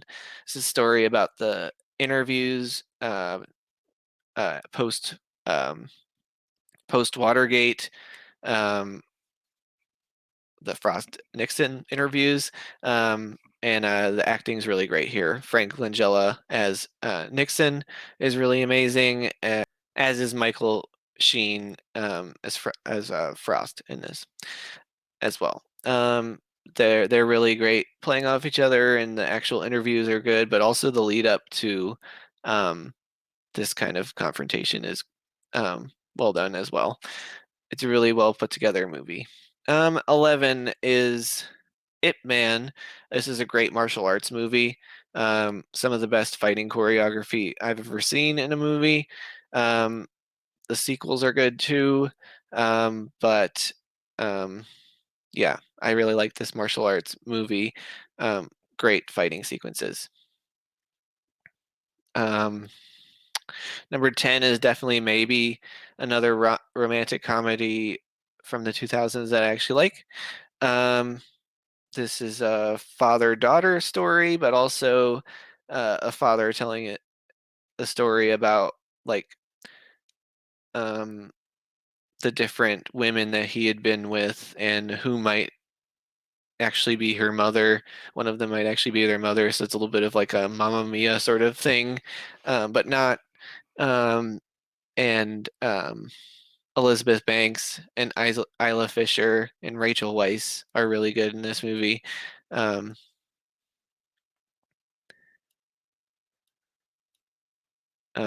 but of course, Ryan Reynolds is really great in the lead. But then Abigail, this movie is about Abigail Breslin. She was an amazing child star through the 2000s, and this was one of the movies where she was best in it. She was the most adorable in, and yeah, I really enjoy her in this movie, and I really like this movie. It's very heartwarming and sweet. Um, Number 9 is a Korean Western.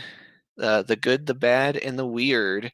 It's basically a play off of The Good, the Bad, and the Ugly, but it's got a bunch of Korean stars, and there's a weird one.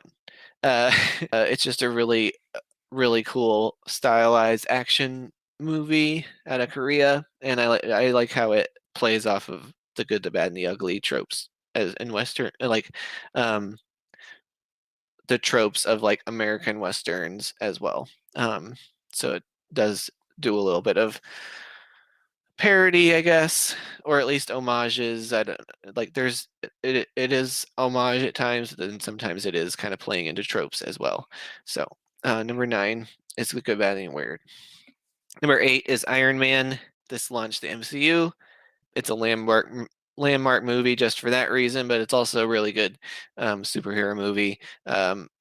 Robert Downey Jr. as Tony Stark is some of the best casting for any superhero movie. Um, yeah, and he definitely powered the MCU for a long time as that character. Number 7 is Kung Fu Panda. This is a really wonderful DreamWorks animated movie between Kung Fu Panda and Shrek. I really like certain of what DreamWorks does.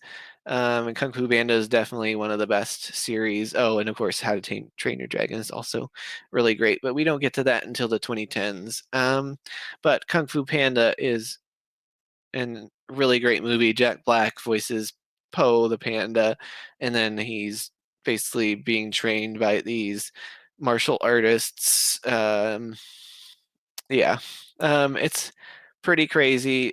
Everybody's an animal, but of course it's like a Chinese kung fu, so it's like the different animals represent the different styles of kung fu, and it's really got some wonderful like things about the training within kung fu, but then also just the fighting styles and the like fighting moments, even in animation. That's supposed to be a little bit over the top. I think it's really well done in this movie. Number 6 is Wall-E. Um, the first 30 minutes is masterful, and a lot of it after that is also masterful. The quieter this movie is, the better. When people get more integrated into the plot of the movie in the final act, that's when I am not as into Wall-E. Um, but I love Wall-E and Eves, or Eva. He calls her Eva. Let's be honest, guys. Um, how they like dance through the outer space and explore the space, like the space station and the garbage heaps, and I love their little robot romance. And it's like everything just plays so well to music, and it's like this dance of a movie, and then we have to throw in a bunch of 3D animated people like stuck to their chairs, and humans have aren't able to. I don't know. I don't even want to go into it, but the final act doesn't work very well for me. But there's so much beautiful stuff in Wall-E that I don't mind. It's okay. I forgive it. Number 5 is Let the Right One In. This is a vampire coming of age romance drama. I don't know. It's a bunch of different genres in one, but basically it's the vampire girl next door, um, and it's a really gorgeous, like hauntingly gorgeous um, movie about like youth, about um, I don't know. There's just a lot of it's very pretty visually because it's all in winter. And then like when there's vampire attacks, there's how the blood mix obviously the blood sticks out with the snow, and there's this great set of a swinging set that's been snowed over, but they kind of have their little meetings at this apartment like um playground, and there's just great aesthetics to this movie. And it's just a wonderful story, I think, as well. It gets brutal in parts, but I really like that stuff as well. There was a remake to this. I haven't seen the remake, but I like this one. Number 4, Role Models is one of my favorite comedies ever. It's a really great coming of age comedy, but also like uh, two guys kind of like who have been kind of fuck ups for a lot of their life and don't always take responsibility, and they have to volunteer with like a youth program, like Big Brother sort of thing. Um, and they wind up getting matched with a LARPer and another kid, and it's just wonderful, very funny dynamic between all of them, and the LARPing finale is so epic and amazing. I love it. Role Models is very funny. Paul Rudd is exceptional in it. And then we got number 3, Rachel Getting Married.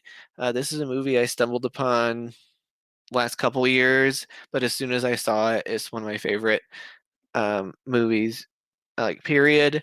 Um, Anne Hathaway is so good in this movie. There is a movie that came out last year, Shiva Baby, that has a lot of similar elements. That's of like sitting Shiva after somebody passed away, but this one is prior to her sister's wedding, and the anxiety and family trauma and stuff that gets uncovered, and um, kind of her own introspection of herself and how she treats others and how other people treat her, is all just great drama. Um, and it all really just happens within these couple days before her sister's wedding, and it's a really, really well done movie. Um, yeah, I liked it a lot. Number 2 is, so later you're gonna see a little bit of flip flop between The Dark Knight and Slumdog Millionaire, but number 2 is The Dark Knight. Uh, Basically, The Dark Knight and Slumdog Millionaire are two of my favorite movies ever. The Dark Knight um, is an amazing movie, and obviously Heath Ledger's Joker is one of the best acting I've ever seen in a movie. It's one of my favorite performances ever, at least. So The Dark Knight definitely stands out for me and stands out for a lot of people. But number 1, Slumdog Millionaire. I love this story.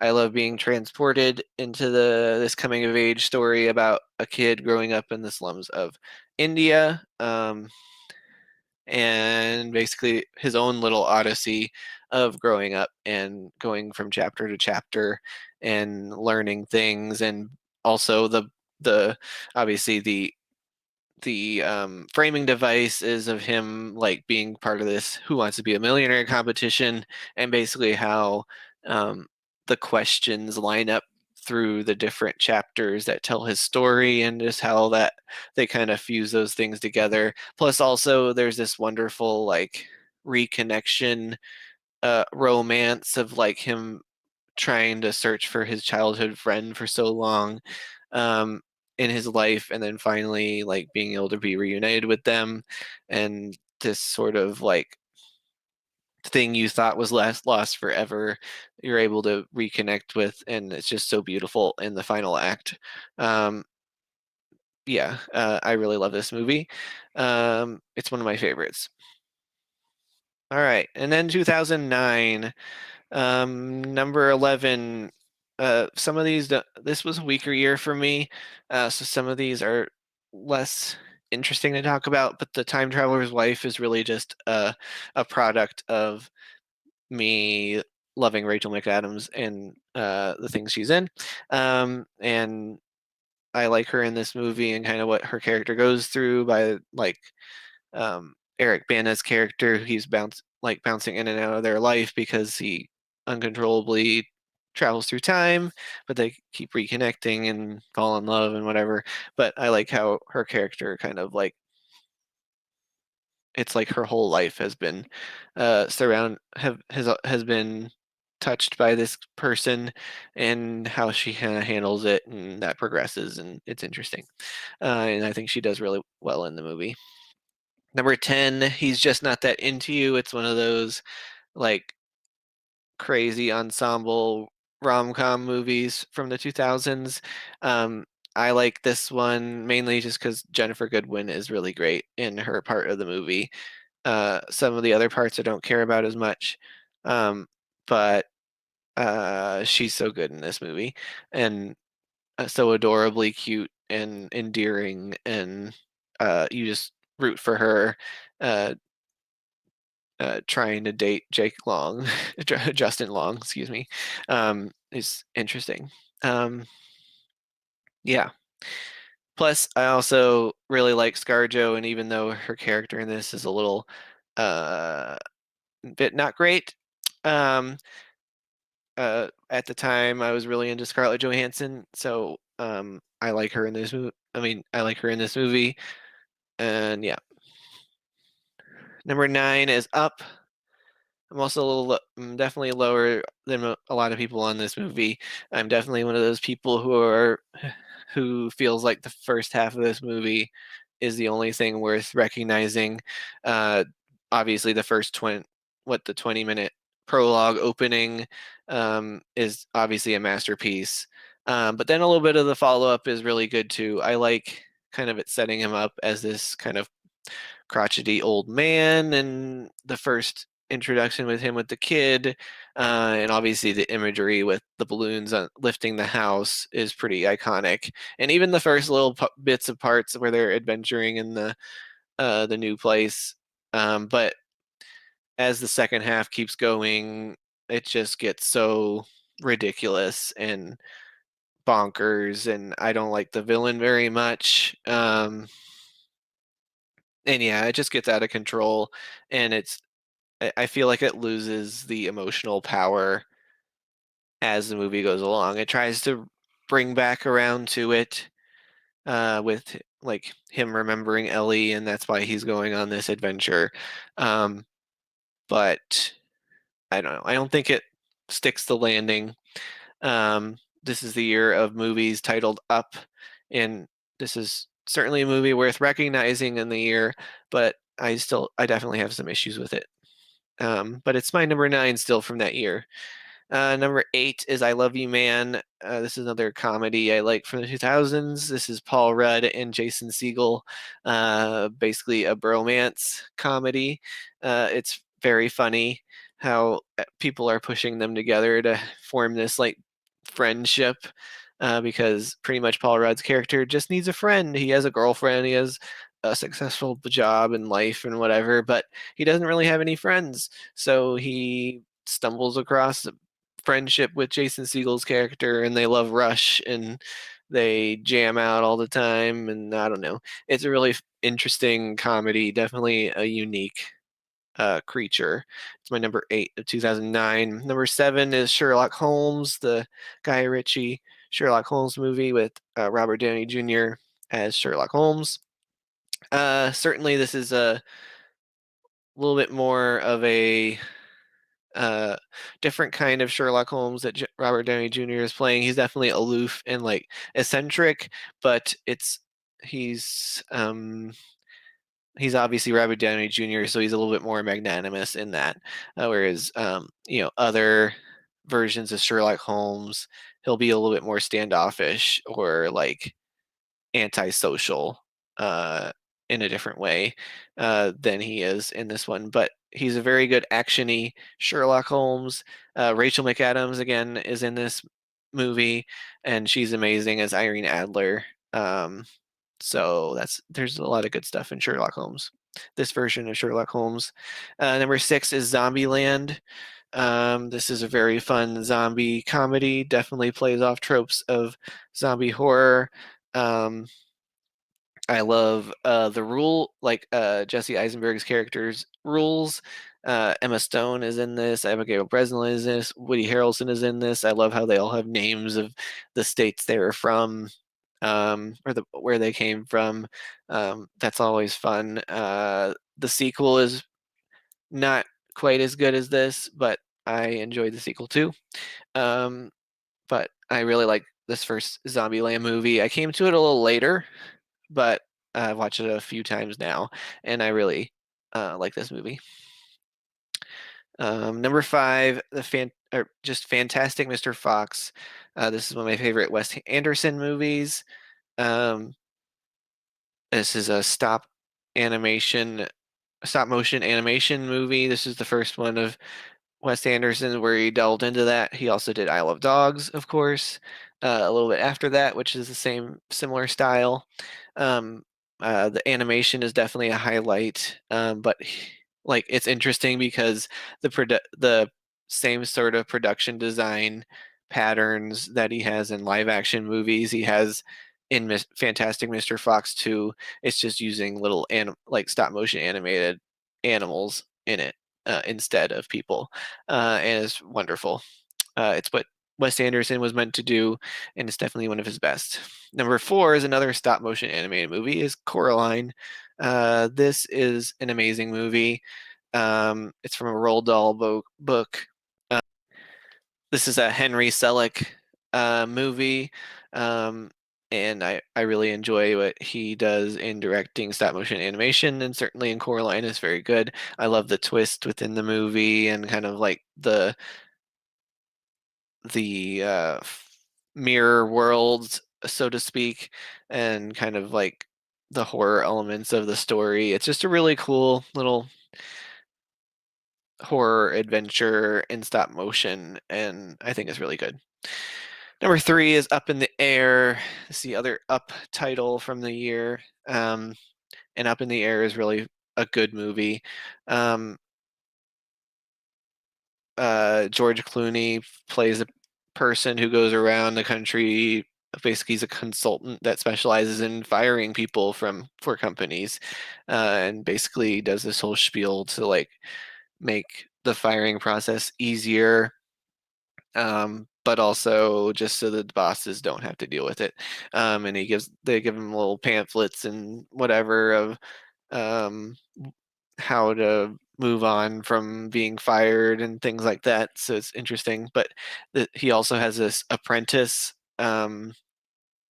sort of, played by Anna Kendrick, who are actually the business model for his job is about to change, and she's kind of the reason why they're going to go more like digital interface, so that they don't have to travel quite as much. But like his whole life has been surrounded by this identity of traveling, and like his memberships, his like frequent fire flyer memberships and whatnot. And he's very materialistic in that sense. And then he has a romance with Vera Farmiga, who is also in a very travel heavy job. And I just like this movie is very strange, but I love how all the characters interact with each other, and how George Clooney's character grows, how Kendrick's character grows, and Vera Farmiga's character, you learn more and more layers about her.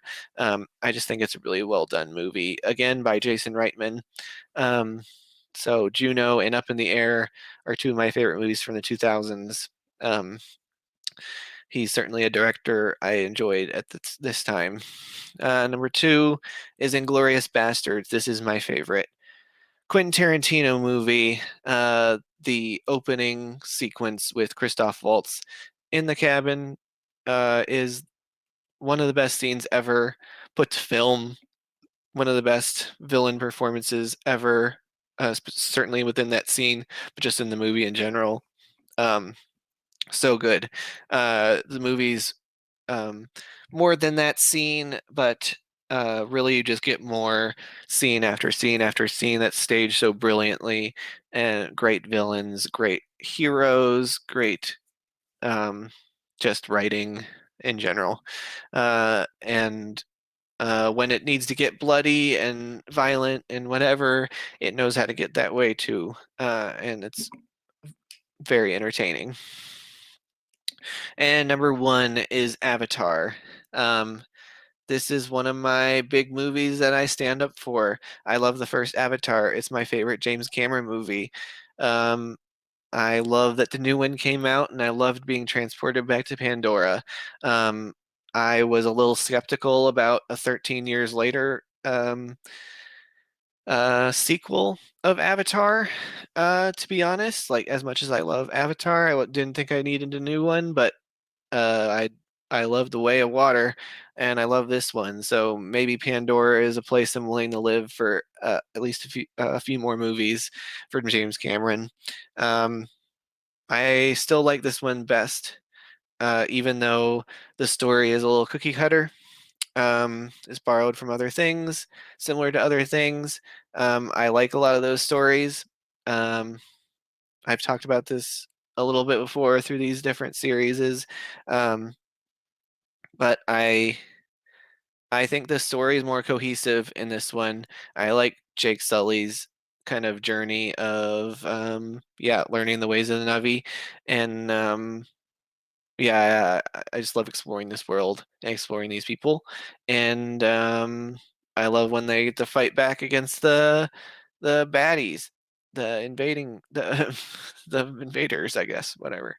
Um, and Stephen Lang, I think people think he's a two-dimensional villain, which maybe, but um, he's really good at doing what he's doing in it, and I really like him in it. So, or I like to hate him in it. So that's through each year of the 2000s. And now let's do the top 100 of the 2000s. Um, one thing I did do, uh, one thing I will do in some of these series, although it only came once in this year, I thought it would come up a little bit more, but it didn't, and it will come up in the 2010s a good bit.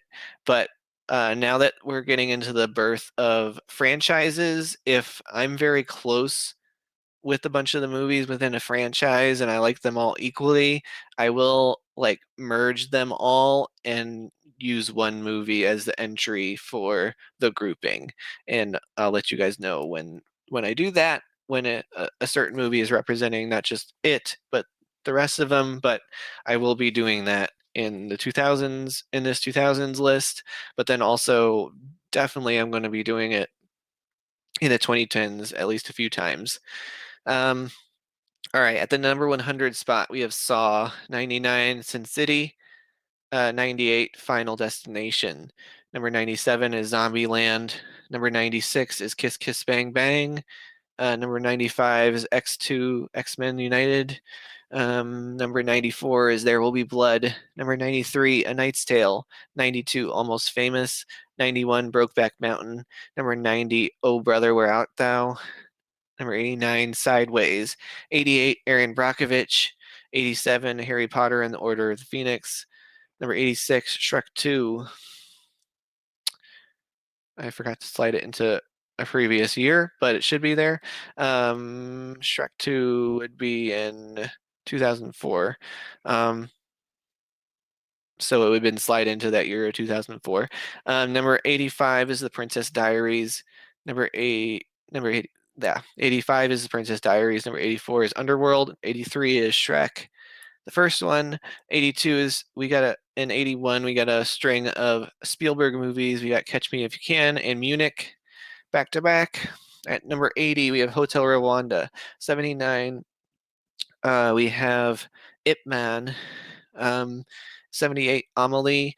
77 Castaway. 76 Knocked Up, and that rounds out our bottom, well, 25 of the top 100. And then we go to 75 through 50. So 75 we have Definitely Maybe. 74 we have Nightmare on Night of the Museum. 73 Where the Heart Is. 72 Children of Men. 71 The Good, the Bad, and the Weird. Number 70 The Departed. Number 69 Before Sunset. Number 68 Elf.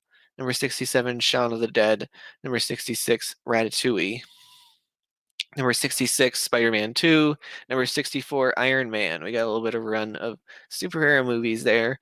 Number 63, School of Rock. Number 62 is The Emperor's New Groove. 61, Fantastic Mr. Fox. 60, Eternal Sunshine of the Spotless Mind. 59, Big Fish. 58, The Devil Wears Prada. 57, Atlantis, The Lost Empire. 56 is August Rush. 55 is Elizabethtown. 54 is Unbreakable. 53 is The Italian Job. I'm getting like Elizabethtown and Italian Job and August Rush are big personal favorites of mine, as is The Hitchhiker's Guide, number 51. So you starting to see these guys are higher than a bunch of other ones people really love, and these are just personal favorites for me. The Orphanage is slid in here at 52 as well. Now we're into the 50s, the top 50. So at 50, we got Gladiator. 49, we have Lord of War. 48, The Prestige. 47, The Bourne Identity. 46, Kung Fu Panda. 45, Spirited Away. 44, Little Miss Sunshine. 43, Training Day. 42, Miss Congeniality. Then we have a run of animation at 41, Howl's Moving Castle. 40 of Coraline, and 39, Wall-E. All those three right there together in these rankings. Then we have the first Sam Raimi Spider-Man, 38. Remember the Titans at 37, Collateral at 36, 35 is Up in the Air, 34 is Let the Right One In, 33 is National Treasure. We got Nicolas Cage back to back because number 32 is Matchstick Men, and then 31 is Casino Royale, 30 is Wedding Crashers, 29. Actually, really, this whole stretch here between Casino Royale, Matchstick. Yeah, Matchstick Men, National Treasure. Let's say 33 all the way up through the Harry like role models. These all could be shuffled around in some different order. Certainly had a hard time with like ranking something like Casino Royale and Kill Bill and Hot Fuzz with things like Moulin Rouge, Spy Kids, and Wedding Crashers that are a little bit more personal favorites, and even Matchstick Men is and National Treasure also kind of fit in with those. Matchstick Men is a little bit more of a better overall movie, but National Treasure is a fun movie that I really watched a bunch of times and kind of goes along with like the Spy Kids and Moulin Rouge of multiple rewatches and movies that are personal to me. So this section is pretty good. So Casino Royale is 31, Wedding Crash is 30, Spy Kids is 29, 28 is Moulin Rouge, 27 is Kill Bill Volume 1, Hot Fuzz is at 26. Now we're into our top 25. Harry Potter and the Sorcerer's Stone, 24, Prisoner of Azkaban. So Harry Potter is back to back. Role Models is at 23, The Incredibles at 22, Lilo and Stitch at 21, Ocean's 11 at 20, Last Samurai 19, Finding Forrester 18, Blood Diamond 17, and then Batman Begins. Something to talk about here is at different points in time, Blood Diamond, Finding Forrester have been amongst my top 10 favorite movies. And I think that's still the case. However, when I take a look at the decade as a whole, I can take a step back and separate myself a little bit and be like, there are some things that are worth noting that are drawbacks for these movies that when I'm ranking them all together, there's just certain movies I got to put above them.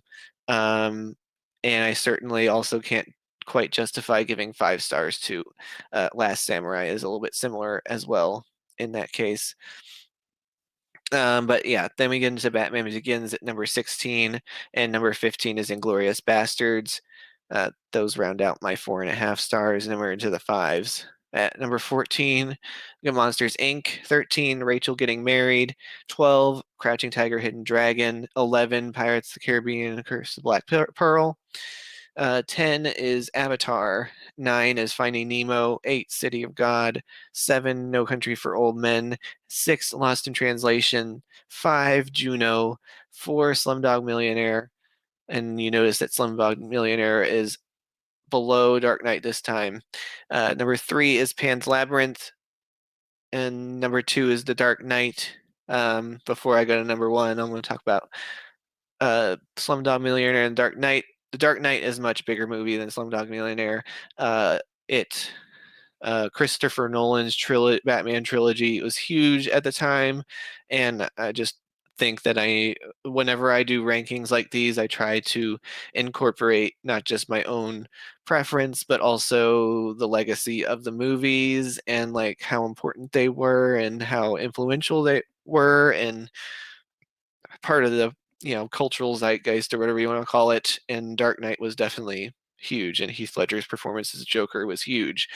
So it gets a little bit bump ahead of Slumdog Millionaire, at least when I'm ranking them all in the decade. I think it looks better, works better as the number two instead of basically them swapped. And anyway, Pan's Labyrinth to number three, though. It's one of the most perfect movies I think ever made, so it has to be in my top three, top five. And you'll notice that there's one Lord of the Rings slot here, and this is where I combine movies because it would be pretty boring top of my list because it would be Lord of the Rings movies one, two, three, and maybe I should have done that, but I wanted to be able to honor a few more movies within this decade. And by combining the Lord of the Rings, because I always say that my favorite movie is the Lord of the Rings trilogy anyway, I always do that when I'm talking about it. But I do have the Two Towers standing in as my representative for the trio because it is my favorite of the trilogy if I had to pick. But I just love the Lord of the Rings trilogy so much. It's basically all together collectively my number one. So that's where it is there. So that's my 2000s rundown. My years in review for the 2000s. Another longer video, guys. I know some of these are harder to get through, but I want to make sure I give the movies due that I think are worth giving due, and yeah, then giving you a good rankings and why I ranked them where I ranked them. So hopefully you guys enjoy these and get a little bit of a taste of what I think about movies, certainly from the different decades and how my tastes change, what my personal favorites are, what what I know are the like well-made, well-regarded movies of the time, those sorts of things. So I hope you guys enjoyed it. And next week we're going to do the 2010s. Uh, and then we'll have a year-end wrap-up for this year, this of 2022, and you'll get to see some of my favorites from the year of 2022 and what my probably top 25 and my favorite performances, and it'll be a whole list of a whole bunch of lists of what my favorites were of 2022. So hopefully you guys will be ready for both 2010s and then a 2022 recap in the coming weeks. Yeah. So I hope you enjoyed this, and I'll see you guys next week.